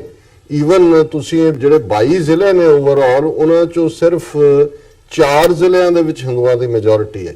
ਜੰਮੂ, ਹਿੰਦੂ ਸਿੱਖ ਟੁਗੈਦਰ, ਜੰਮੂ, ਸਾਂਬਾ, ਉਧਮਪੁਰ ਔਰ ਇੱਕ ਜ਼ਿਲ੍ਹਾ ਹੋਰ ਹੈ। ਇੱਕ ਦੇ ਵਿੱਚ ਲੇਹ ਦੇ ਵਿੱਚ ਬੌਧੀਆਂ ਦੀ ਜਿਹੜੀ ਹੈ ਮੈਜੋਰਿਟੀ ਹੈ, ਬਾਕੀ ਸਾਰੇ ਡਿਸਟ੍ਰਿਕਟਸ ਮੁਸਲਿਮ ਮੈਜੋਰਿਟੀ ਨੇ। ਸੋ ਇਹਨਾਂ ਹਾਲਾਤਾਂ ਦੇ ਵਿੱਚ ਇਹ ਕਿਉਂ 35A ਤੋੜਨਾ ਚਾਹੁੰਦੇ ਨੇ? ਇਹਨਾਂ ਨੂੰ ਹੋਰ ਤਾਂ ਰਾਜ ਤਾਂ ਆਲਰੇਡੀ ਇਹਨਾਂ ਦਾ ਫੌਜ 7 ਲੱਖ ਰੱਖੀ ਹੋਈ ਹੈ, ਮਨਮਰਜ਼ੀਆਂ ਕਰਦੇ ਨੇ, ਜਿਹਨੂੰ ਮਰਜ਼ੀ ਚੁੱਕ ਲੈਂਦੇ ਨੇ, ਮਨੀ ਲਾਂਡਰਿੰਗ ਦੇ ਥੱਲੇ ਸਾਰੇ ਜਿਹੜੇ ਨੇ ਉਹ ਸਿਰਫ ਇਹ ਉਹੀ ਕਰਨਾ ਚਾਹੁੰਦੇ ਨੇ ਜਿਹੜਾ ਐਕਸਪੈਰੀਮੈਂਟ ਪੰਜਾਬ 'ਚ ਕਾਮਯਾਬੀ ਨਾਲ ਇਹ ਕਰ ਰਹੇ ਨੇ ਕਿ ਯੂਪੀ ਬਿਹਾਰ ਦੀ ਜਿਹੜੇ ਲੋਕ ਨੇ ਲਿਆ ਕੇ ਵਸਾਓ, ਡੈਮੋਗ੍ਰਾਫਿਕਸ ਚੇਂਜ ਕਰ ਦਿਓ। ਸੋ ਘੱਟੋ ਘੱਟ ਜੰਮੂ ਕਸ਼ਮੀਰ 35A ਦੇ ਥੱਲੇ ਇਹ ਪਾਰਟ ਹੈ ਕਿ ਵੀ ਕੋਈ ਗੈਰ ਕਸ਼ਮੀਰੀ ਜੰਮੂ ਕਸ਼ਮੀਰ ਦਾ ਜਿਹੜਾ ਡੋਮਿਸਾਈਲ ਨਹੀਂ ਹੈ ਉਹ ਪ੍ਰਾਪਰਟੀ ਨਹੀਂ ਖਰੀਦ ਸਕਦਾ। ਸੋ ਇਹਨਾਂ ਦਾ ਸਾਰੇ ਦਾ ਸਾਰਾ ਮਕਸਦ ਹੈ ਵਾਂਸ ਇਹ 35A ਟੁੱਟਦੇ ਤੇ ਫਿਰ within 10-20 maximum years Jammu Kashmir Hindu majority state ਹੋਏਗਾ। ਅੱਛਾ, ਇਸ ਗੱਲ ਨੂੰ ਬੇਸ਼ੱਕ ਇਹ ਸਾਰੇ ਕੁਰਸੀ ਦੇ ਭੁੱਖੇ ਨੇ, ਫਾਰੂਕ ਅਬਦੁੱਲਾ ਹੋਏ, ਉਮਰ ਅਬਦੁੱਲਾ ਹੋਏ, ਮਹਿਬੂਬਾ ਮੁਫਤੀ ਹੋਏ, ਲੇਕਿਨ ਮੈਂ ਇਸ ਗੱਲ ਦਾ ਉਹਨਾਂ ਨੂੰ ਵੀ ਕ੍ਰੈਡਿਟ ਦਿੰਦਾ ਹੈ ਕਿ ਸਾਡੇ ਪੰਜਾਬ ਦੇ ਅਮਰਿੰਦਰ ਬਾਦਲਾਂ ਵਾਂਗ ਉਹ ਆਪਣੀ ਕੌਮ ਦੀਆਂ ਜੜ੍ਹਾਂ 'ਚ ਤੇਲ ਦੇਣ ਲਈ ਕਿਸੇ ਹੱਦ ਤੱਕ ਵੀ ਜਾਣ ਨੂੰ ਤਿਆਰ ਵਾਲੀ ਗੱਲ ਨਹੀਂ ਹੈ। ਉਹਨੇ ਵੀ ਕਿਹਾ, ਫਾਰੂਕ ਅਬਦੁੱਲਾ ਨੇ ਕਿਹਾ ਜੇ ਇਹ ਟੁੱਟਦਾ ਫਿਰ ਉਹ ਟੁੱਟ ਜਾਏਗਾ ਜਿਹੜੀ ਇੰਡੀਅਨ ਐਕਸੈਸ਼ਨ ਹੈ ਇੰਡੀਆ ਦੇ ਨਾਲ। ਇਹੀ ਗੱਲ ਅੱਜ ਮਹਿਬੂਬਾ ਮੁਫਤੀ ਨੇ ਕਹੀ ਹੈ ਔਰ ਇਹੀ ਉਮਰ ਅਬਦੁੱਲਾ ਨੇ ਤਾਂ ਇਹ ਵੀ ਕਿਹਾ ਕਿ ਜੀ ਜਿਹੜਾ 1963 ਤੱਕ 64 ਤੱਕ ਸੀ ਕਿ ਜਿਹੜਾ ਚੀਫ ਮਿਨਿਸਟਰ ਨਹੀਂ ਸੀ ਇੱਥੇ, ਉਸ ਨੂੰ ਜਿਹੜਾ ਵਜ਼ੀਰ ਆਜ਼ਮ ਕਹਿੰਦੇ ਸੀ, ਜਿਹੜਾ ਗਵਰਨਰ ਹੈ ਉਹਨੂੰ ਗਵਰਨਰ ਨਹੀਂ, ਉਹਨੂੰ ਸਦਰੇ ਰਿਆਸਤ ਕਹਿੰਦੇ ਸੀ, ਵੀ ਅਸੀਂ ਉਹਨੂੰ ਵਾਪਸ ਲਿਆਵਾਂਗੇ। ਸੋ ਮੈਂ ਸਮਝਦਾ ਵੀ ਜਿਹੜਾ ਜਿਵੇਂ ਅਸੀਂ ਪਹਿਲੇ ਸੈਗਮੈਂਟ ਜਿਹੜਾ ਸਵਾਲ ਦੇ ਰਿਸਪੌਂਸ ਮੈਂ ਕਿਹਾ ਸੀ ਕਿ ਇਹਨਾਂ ਨੇ ਕਸ਼ਮੀਰ ਨੂੰ ਇੱਕ ਫੁੱਟਬਾਲ ਬਣਾਇਆ ਹੋਇਆ, ਕਿਉਂਕਿ ਕਸ਼ਮੀਰ ਦੇ ਹਵਾਲੇ ਨਾਲ ਪਾਕਿਸਤਾਨ ਜਿਹੜਾ ਉਹਨੂੰ ਦਾਇਰੇ 'ਚ ਲੈ ਆਉਂਦੇ ਨੇ ਦਹਿਸ਼ਤਗਰਦ ਫਲਾਣ ਦੇ ਨਾਂ ਥੱਲੇ। ਔਰ 35A ਗੱਲ ਇੱਥੇ ਹੀ ਨਹੀਂ ਹੈ, ਮੇਰਾ ਇਸ ਨਾਲ ਵੀ ਵੱਡਾ ਫੀਅਰ ਇਹ ਹੈ ਕਿ ਪੋਲੀਟੀਕਲੀ ਤਾਂ ਕੀ ਹੋਏਗਾ ਕੀ ਨਹੀਂ ਹੈ। ਜਿਹੜਾ ਇੱਕ ਇਹਨਾਂ ਨੇ ਆਪਣੀ ਇੱਕ NGO ਰਾਹੀਂ ਸੁਪਰੀਮ ਕੋਰਟ ਦੇ ਵਿੱਚ ਇਸ ਦੀ ਕਨਸਟੀਟਿਊਸ਼ਨੈਲਿਟੀ ਨੂੰ ਚੈਲੰਜ ਕਰਵਾਇਆ ਹੋਇਆ ਕਿ 35A ਕਨਸਟੀਟਿਊਸ਼ਨਲ ਅਮੈਂਡਮੈਂਟ ਨਹੀਂ ਸੀ ਜਿਹੜੀ ਪਾਰਲੀਮੈਂਟ ਨੇ ਕੀਤੀ, ਇਹ ਡਾਕਟਰ ਰਜਿੰਦਰ ਪ੍ਰਸਾਦ ਜਿਹੜਾ ਉਸ ਵੇਲੇ ਪ੍ਰੈਜ਼ੀਡੈਂਟ ਸੀ ਉਹਦੇ ਆਰਡੀਨੈਂਸ ਦੇ ਨਾਲ ਆਈ, ਇਸ ਲਈ ਅਨਕਨਸਟੀਟਿਊਸ਼ਨਲ ਹੈ। ਸੋ ਜੇ ਉਹ ਹੋ ਜਾਂਦਾ ਹੈ ਤੇ ਕਿਸੇ ਵੀ ਪਾਰਲੀਮੈਂਟ ਦੇ ਵਿੱਚ ਕਾਂਗਰਸ ਵੀ ਆ ਜਾਏ ਉਹਨਾਂ ਦੇ ਕੋਲ ਵਿਲ ਨਹੀਂ ਹੋਏਗੀ ਕਿ ਉਹ 35A ਨੂੰ ਰੀਸਟੋਰ ਕਰਨ, ਜੇ ਸੁਪਰੀਮ ਕੋਰਟ ਉਹਨੂੰ ਜਿਹੜਾ ਹੈ ਉਹ ਡਾਊਨ ਸਟ੍ਰਕ ਕਰ ਦਿੰਦਾ। ਸੋ ਮੈਂ ਸਮਝਦਾ ਵੀ ਇਹਨਾਂ ਸਾਰੇ ਹਾਲਾਤਾਂ ਦੇ ਵਿੱਚ ਜਿਹੜਾ ਹੱਲ ਹੈ ਔਰ ਇਹ ਜੋ ਵੀ ਕਰਨਗੇ ਉਹਦੇ 'ਚ ਕਸ਼ਮੀਰ ਦੀ ਆਜ਼ਾਦੀ ਲਈ ਲੜਨ ਵਾਲਿਆਂ ਦੇ ਹੱਥ ਮਜ਼ਬੂਤ ਹੋਣਗੇ, ਕਿਉਂਕਿ ਇਹ ਜਿਹੜੇ ਅੱਜ ਇਹਨਾਂ ਦੇ ਇੰਡੀਅਨ ਲਾਈਨ ਦੇ ਉੱਤੇ ਖਲੋਤੇ ਹੋਏ ਉੱਥੇ ਚੀਫ ਮਿਨਿਸਟਰ ਬਣਦੇ ਸੀ, ਸਰਕਾਰਾਂ ਬਣਾਉਂਦੇ ਸੀ, ਇਹ ਫਿਰ ਕਿਹੜੇ ਮੂੰਹ ਨਾਲ ਆਪਣੇ ਲੋਕਾਂ ਦੇ ਕੋਲ ਜਾਣਗੇ, ਲੋਕਾਂ ਦੇ ਸਾਹਮਣੇ ਜਾਣਗੇ। ਸੋ ਮੈਂ ਸਮਝਦਾ ਵੀ ਇਹਦੇ ਨਾਲ ਵੀ ਜੋ ਬੀਜੇਪੀ ਕਰੇ ਰੈਸਟ ਆਫ ਇੰਡੀਆ 'ਚ ਉਹ ਇਹਦੇ ਨਾਲ ਵੋਟਾਂ ਭਾਵੇਂ ਲੈ ਜਾਏ, ਲੇਕਿਨ ਅਲਟੀਮੇਟਲੀ ਇਹ ਕਸ਼ਮੀਰ ਦੀ ਆਜ਼ਾਦੀ ਦੀ ਤਹਿਰੀਕ ਦੇ ਹੱਕ ਵਿੱਚ ਹੀ ਭੁਗਤੇਗਾ। ਔਰ ਇਹਦੇ ਬਾਰੇ ਕੋਈ ਦੋ ਰਾਵਾਂ ਨਹੀਂ ਨੇ ਕਿ ਕਸ਼ਮੀਰ ਦਾ ਆਵਾਮ ਜਿਹੜਾ ਹੈ ਉਹ ਮੁਕੰਮਲ ਤੌਰ ਤੇ ਆਜ਼ਾਦੀ ਦੇ ਰਸਤੇ ਤੇ ਨਿਕਲਿਆ ਹੋਇਆ। ਜੀ ਮਲਿਕ ਸਾਹਿਬ, ਤੁਸੀਂ ਕਿਵੇਂ ਦੇਖਦੇ ਹੋ ਕਸ਼ਮੀਰ ਦੀ ਸਿਚੁਏਸ਼ਨ ਨੂੰ, ਜਿਹੜੀ ਇਹ ਸਾਰੀ ਬਿਆਨਬਾਜ਼ੀ ਚੱਲ ਰਹੀ ਹੈ ਇਸ ਦੇ ਵਿੱਚ, ਜਿਵੇਂ ਡਾਕਟਰ ਸਾਹਿਬ ਨੇ ਵੀ ਸਾਰਾ ਵਿਸਥਾਰ ਦੇ ਨਾਲ ਜ਼ਿਕਰ ਕੀਤਾ, ਕੀ ਲੱਗਦਾ ਕਿ ਬੀਜੇਪੀ ਇਸ ਵਕਤ ਜਿਸ ਡਾਇਰੈਕਸ਼ਨ ਦੇ ਵੱਲ ਨੂੰ ਵੱਧ ਰਹੀ ਹੈ ਕੀ ਉਹਨਾਂ ਨੂੰ ਰੋਕਿਆ ਜਾ ਸਕਦਾ? ਦੇਖੋ, ਬੀਜੇਪੀ ਸਿਰਫ ਕਸ਼ਮੀਰ ਦੇ ਅੰਦਰ ਨਹੀਂ ਕਰ ਰਹੀ, ਕਿਉਂਕਿ ਡਾਕਟਰ ਸਾਹਿਬ ਨੇ ਬੜੇ ਤਫਸੀਲ ਨਾਲ ਬਿਆਨ ਕੀਤਾ ਹੈ ਤੇ ਮੈਂ ਇਹਨਾਂ ਦੀ ਸਾਰੀ ਗੱਲਾਂ ਤੇ ਸਹਿਮਤ ਵੀ ਹਾਂ। ਔਰ ਮਹਿਬੂਬਾ ਮੁਫਤੀ ਤੇ ਉਮਰ ਅਬਦੁੱਲਾ ਜਿਹਾ ਬੰਦਾ ਅਗਰ ਭਾਰਤ ਦੀ ਸਰਕਾਰ ਦੇ ਖਿਲਾਫ ਕੋਈ ਬਿਆਨ ਦਿੰਦਾ ਤੇ ਇਹਦਾ ਮਤਲਬ ਹੈ ਕਿ ਉਹਨਾਂ ਨੂੰ ਵੀ ਸਮਝ ਆ ਗਈ ਆ। ਔਰ ਬਹਰਹਾਲ ਕਸ਼ਮੀਰ ਦੀ ਜਿਹੜੀ ਆਵਾਮ ਹੈ ਉਹ ਤੇ ਅਗਰ ਤੁਸੀਂ ਦੇਖੋ ਉਹ ਇੰਨੇ ਪਰਸੈਂਟੇਜ ਤੇ ਉਹ ਵੋਟ ਨਹੀਂ ਪਾਉਂਦੇ ਜਦੋਂ ਦਾ, ਲੇਕਿਨ ਅੱਜ ਉਮਰ ਅਬਦੁੱਲਾ, ਫਾਰੂਕ ਅਬਦੁੱਲਾ ਜਾਂ ਮਹਿਬੂਬਾ ਮੁਫਤੀ 370 ਤੇ 35A ਦੇ ਖਿਲਾਫ ਅਗਰ ਖਲੋਤੀ ਹੈ ਤੇ ਉਹਦੀ ਵਜ੍ਹਾ ਉਹ ਹੁਰੀਅਤ ਕਾਨਫਰੰਸ ਦੀ ਲੀਡਰਸ਼ਿਪ ਹੈ, ਜਿਨ੍ਹਾਂ ਨੇ ਆਪਣੀ ਕੌਮ ਨੂੰ ਉਹ ਰਸਤਾ ਵਿਖਾਇਆ ਸੀ ਕਿ ਤੁਸੀਂ ਅਗਰ ਡਟੋਗੇ ਨਹੀਂ ਤਾਂ ਮੁੱਕ ਜਾਓਗੇ। ਤੇ ਦੂਜੀ ਤਰਫ ਬੀਜੇਪੀ ਦਾ ਜਿਹੜਾ ਟਾਰਗੇਟ ਹੈ ਉਹਦਾ ਟਾਰਗੇਟ ਇਹ ਆ ਕਿ ਉਹ ਇਸ ਕਿਸਮ ਦੀ ਨਫ਼ਰਤਾਂ ਫੈਲਾਏ ਔਰ ਕੱਲ ਹੀ ਮੈਂ ਦੇਖਿਆ ਕਿ ਜਿਹੜਾ ਲਾਲੂ ਪ੍ਰਸਾਦ ਯਾਦਵ ਦਾ ਜਿਹੜਾ ਵੱਡਾ ਪੁੱਤਰ ਸੀ ਤੇਜ ਯਾਦਵ, ਉਹਨੂੰ ਆਪਣੇ ਨਿੱਕੇ ਭਰਾ ਤੇਜਸਵੀ ਨਾਲ ਉਹਨਾਂ ਨੇ ਲੜਾਇਆ ਤੇ ਹੁਣ ਇਹ ਖਬਰਾਂ ਦੇ ਰਹੇ ਸੀ ਕਿ ਉਹ ਨਿਤੀਸ਼ ਕੁਮਾਰ ਅਗਰ ਉਹਦੀ ਮਰਜ਼ੀ ਦੀ 3 ਸੀਟਾਂ ਲੋਕ ਸਭਾ ਦੀ ਨਹੀਂ ਅਗਰ ਆਰਜੇਡੀ ਨੇ ਮਨਜ਼ੂਰ ਕੀਤੀਆਂ, ਜਿੱਥੇ ਉਹਦਾ ਸਹੁਰੇ ਨੂੰ ਵੀ ਇੱਕ ਜਗ੍ਹਾ ਮੈਂ ਖਿਆਲ ਇੱਕ ਕਨਸਟੀਟਿਊਂਸੀ ਤੇ ਖੜਾ ਕੀਤਾ ਹੈ, ਤੇ ਉਹ ਨਿਤੀਸ਼ ਤੇ ਨਾ ਸਿਰਫ ਉਹ ਜਿਹੜੇ ਉਹਦੇ ਖਿਲਾਫ ਇਤਿਹਾਦ ਬੰਦੇ ਪਏ ਆ, ਉਹਨਾਂ ਦੇ ਅੰਦਰ ਵੀ ਉਹ ਦਲਾਲ ਪਾ ਰਹੀ ਹੈ। ਦੂਜੀ ਜਗ੍ਹਾ ਜਿਸ ਉਹਨਾਂ ਨੇ ਕਿਹਾ ਸੀ ਕਿ ਮੋਦੀ ਦੀ ਸੈਨਾ ਜਾਂ ਇਹ ਇਲੈਕਸ਼ਨ ਜਿਹੜਾ ਹੈ ਇਹ ਇਲੈਕਸ਼ਨ ਨਹੀਂ ਹੈ ਬਲਕਿ ਇਹ ਭਾਰਤ ਦਾ ਉਹ ਇਲੈਕਸ਼ਨ ਹੈ ਜਿਹਦੇ ਅੰਦਰ ਮੋਦੀ ਨੂੰ ਅਗਰ ਤੁਸੀਂ ਵੋਟ ਦੋਗੇ ਤੇ ਭਾਰਤੀ ਆਰਮੀ ਨੂੰ ਤੁਸੀਂ ਵੋਟ ਦੋਗੇ। ਤੇ ਇਹੀ ਸਿਲਸਿਲਾ ਉਹ ਕਸ਼ਮੀਰ ਦੇ ਅੰਦਰ ਇਹ ਬੇਸਿਕਲੀ ਅਮੀਤ ਸ਼ਾਹ ਦਾ ਇਹ ਬਿਆਨ ਵੋਟਾਂ ਵਾਸਤੇ ਵੀ ਆ। ਉਹਨਾਂ ਨੂੰ ਵੀ ਪਤਾ ਕਿ ਇੰਨੇ ਆਸਾਨੀ ਨਾਲ ਅਗਰ ਇਹ ਦੋਵੇਂ ਕਲੌਜ਼ ਉਹ ਤੋੜਦੇ ਆ ਤੇ ਕਸ਼ਮੀਰੀ ਜਿਹੜੇ ਅੱਗੇ ਖਲੋਤੇ ਹੋਏ ਆ, ਹੁਣ ਉਹਨਾਂ ਦੇ ਜਿਹੜੇ ਭਾਰਤ ਨਵਾਜ਼ ਯਾਨੀ ਜਿੱਤੇ ਸੀ ਜਿਹੜੇ ਸੀਐਮ ਬੰਦੇ ਸੀ, ਉਹ ਲੋਕ ਵੀ ਹੁਰੀਅਤ ਕਾਨਫਰੰਸ ਦੀ ਜ਼ਬਾਨ ਬੋਲਣਾ ਉਹਨਾਂ ਨੇ ਸ਼ੁਰੂ ਕਰ ਦਿੱਤੀ ਆ। ਤੇ ਇਹ ਉਹਨਾਂ ਵਾਸਤੇ ਬੜਾ ਫਿਕਰ ਦਾ ਵੇਲਾ ਹੈ।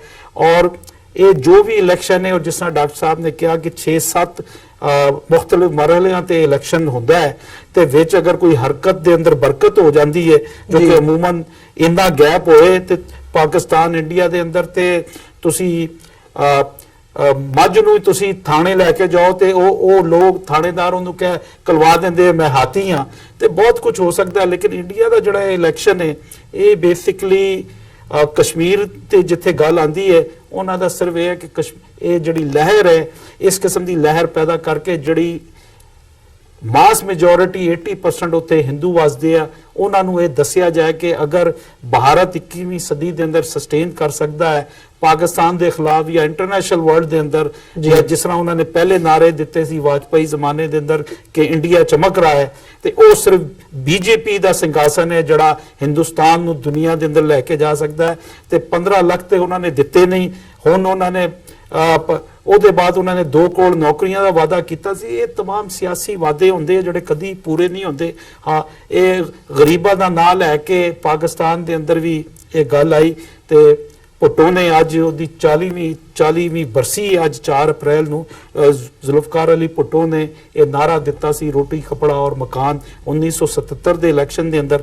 ਉਹਦੇ ਖਿਲਾਫ ਜਿਹੜਾ ਇਤਿਹਾਦ ਬਣਿਆ ਪਾਕਿਸਤਾਨ ਨੈਸ਼ਨਲ ਅਲਾਈਅੰਸ, ਉਹਨਾਂ ਨੇ ਜਨਾਬ ਉਹਦੀ ਐਸੀ ਤੈਸੀ ਫੇਰਤੀ ਸੀ।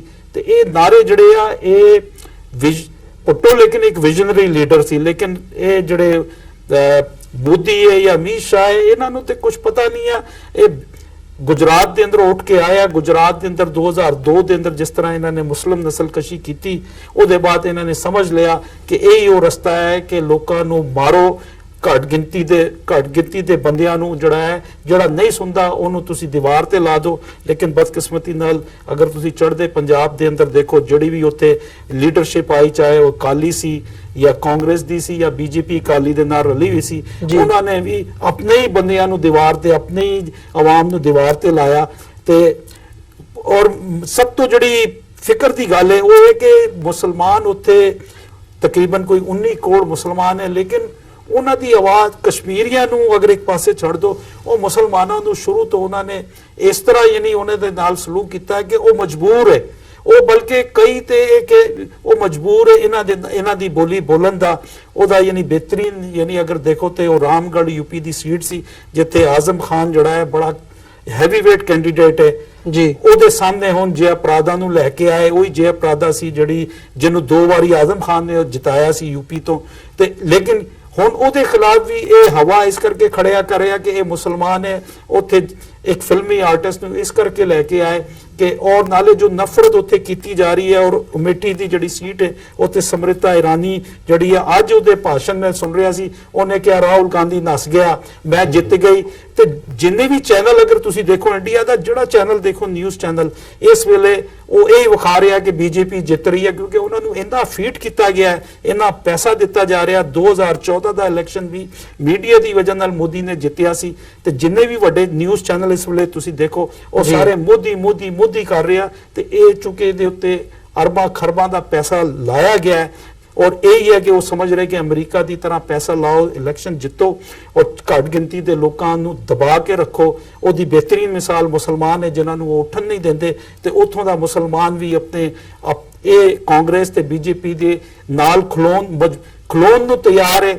ਅਗਰ ਕੋਈ ਬੰਦਾ ਇੱਕ ਆਦ ਆਵਾਜ਼ ਉਠਾਉਂਦਾ ਵੀ ਹੈ ਓਵੈਸੀ ਵਰਗਾ, ਉਸ ਆਵਾਜ਼ ਦੀ ਕੋਈ ਵੈਲਿਊ ਨਹੀਂ ਹੈ, ਕਿਉਂਕਿ ਜਿੱਥੇ ਉਹ ਆਵਾਜ਼ ਮੋਦੀ ਦੇ ਖਿਲਾਫ ਉਠਾਉਂਦਾ ਹੈ, ਦੂਸਰੇ ਪਾਸੇ ਕੋਈ ਨੈਸ਼ਨਲ ਇੰਟੈਗ੍ਰਿਟੀ ਦੀ ਗੱਲ ਆਉਂਦੀ ਹੈ ਤੇ ਹਿੰਦੂਆਂ ਤੋਂ ਜ਼ਿਆਦਾ ਉਹ ਪਾਕਿਸਤਾਨ ਦੇ ਖਿਲਾਫ ਗੱਲ ਕਰਦਾ ਹੈ। ਤੇ ਇਹ ਸਾਰਾ ਮਾਹੌਲ ਜਿਹੜਾ ਹੈ ਇਹਦੇ ਅੰਦਰ ਇਹ ਔਰ ਜਿਹੜਾ ਕਾਂਗਰਸ ਔਰ ਰਾਹੁਲ ਗਾਂਧੀ ਹੁਣ ਉਹੀ ਥੋੜੀ ਬਹੁਤ ਜ਼ਬਾਨ ਬੋਲਣਾ ਸ਼ੁਰੂ ਕੀਤੀ ਹੈ ਤੇ ਉਹਨਾਂ ਨੂੰ ਵੀ ਰਾਜਨੀਤੀ ਆ ਗਈ ਹੈ। ਹਾਲਾਂਕਿ ਮਲਕ ਸਾਹਿਬ, ਜਿਵੇਂ ਮੈਂ ਵੀ ਕਿਹਾ, ਤੁਸੀਂ ਉਸ ਪਾਰਟ ਨੂੰ ਹੀ ਲੈ ਰਹੇ ਹੋ ਕਿ ਵੀ 80% ਬੇਸ਼ੱਕ ਮੈਜੋਰਿਟੀ ਹਿੰਦੂ ਨੇ, ਹਾਲਾਂ ਹਿੰਦੂ ਲਫ਼ਜ਼ ਕੋਈ ਉਹ ਕੰਸੋਲੀਡੇਟਡ ਵੋਟ ਨਹੀਂ ਹੈ ਜਾਂ ਕੰਸੋਲੀਡੇਟਡ ਲੋਕ ਨਹੀਂ ਨੇ। ਉਹਨਾਂ 'ਚ ਇੱਕ ਵੱਡਾ ਹੈ 100 ਮਿਲੀਅਨ ਤੋਂ ਜ਼ਿਆਦਾ ਦਲਿਤ ਨੇ, ਇੰਨੇ ਜਿਹੜੇ ਨੇ ਉਹ ਆਦੀਵਾਸੀ ਨੇ, ਦੂਸਰੇ ਨੇ।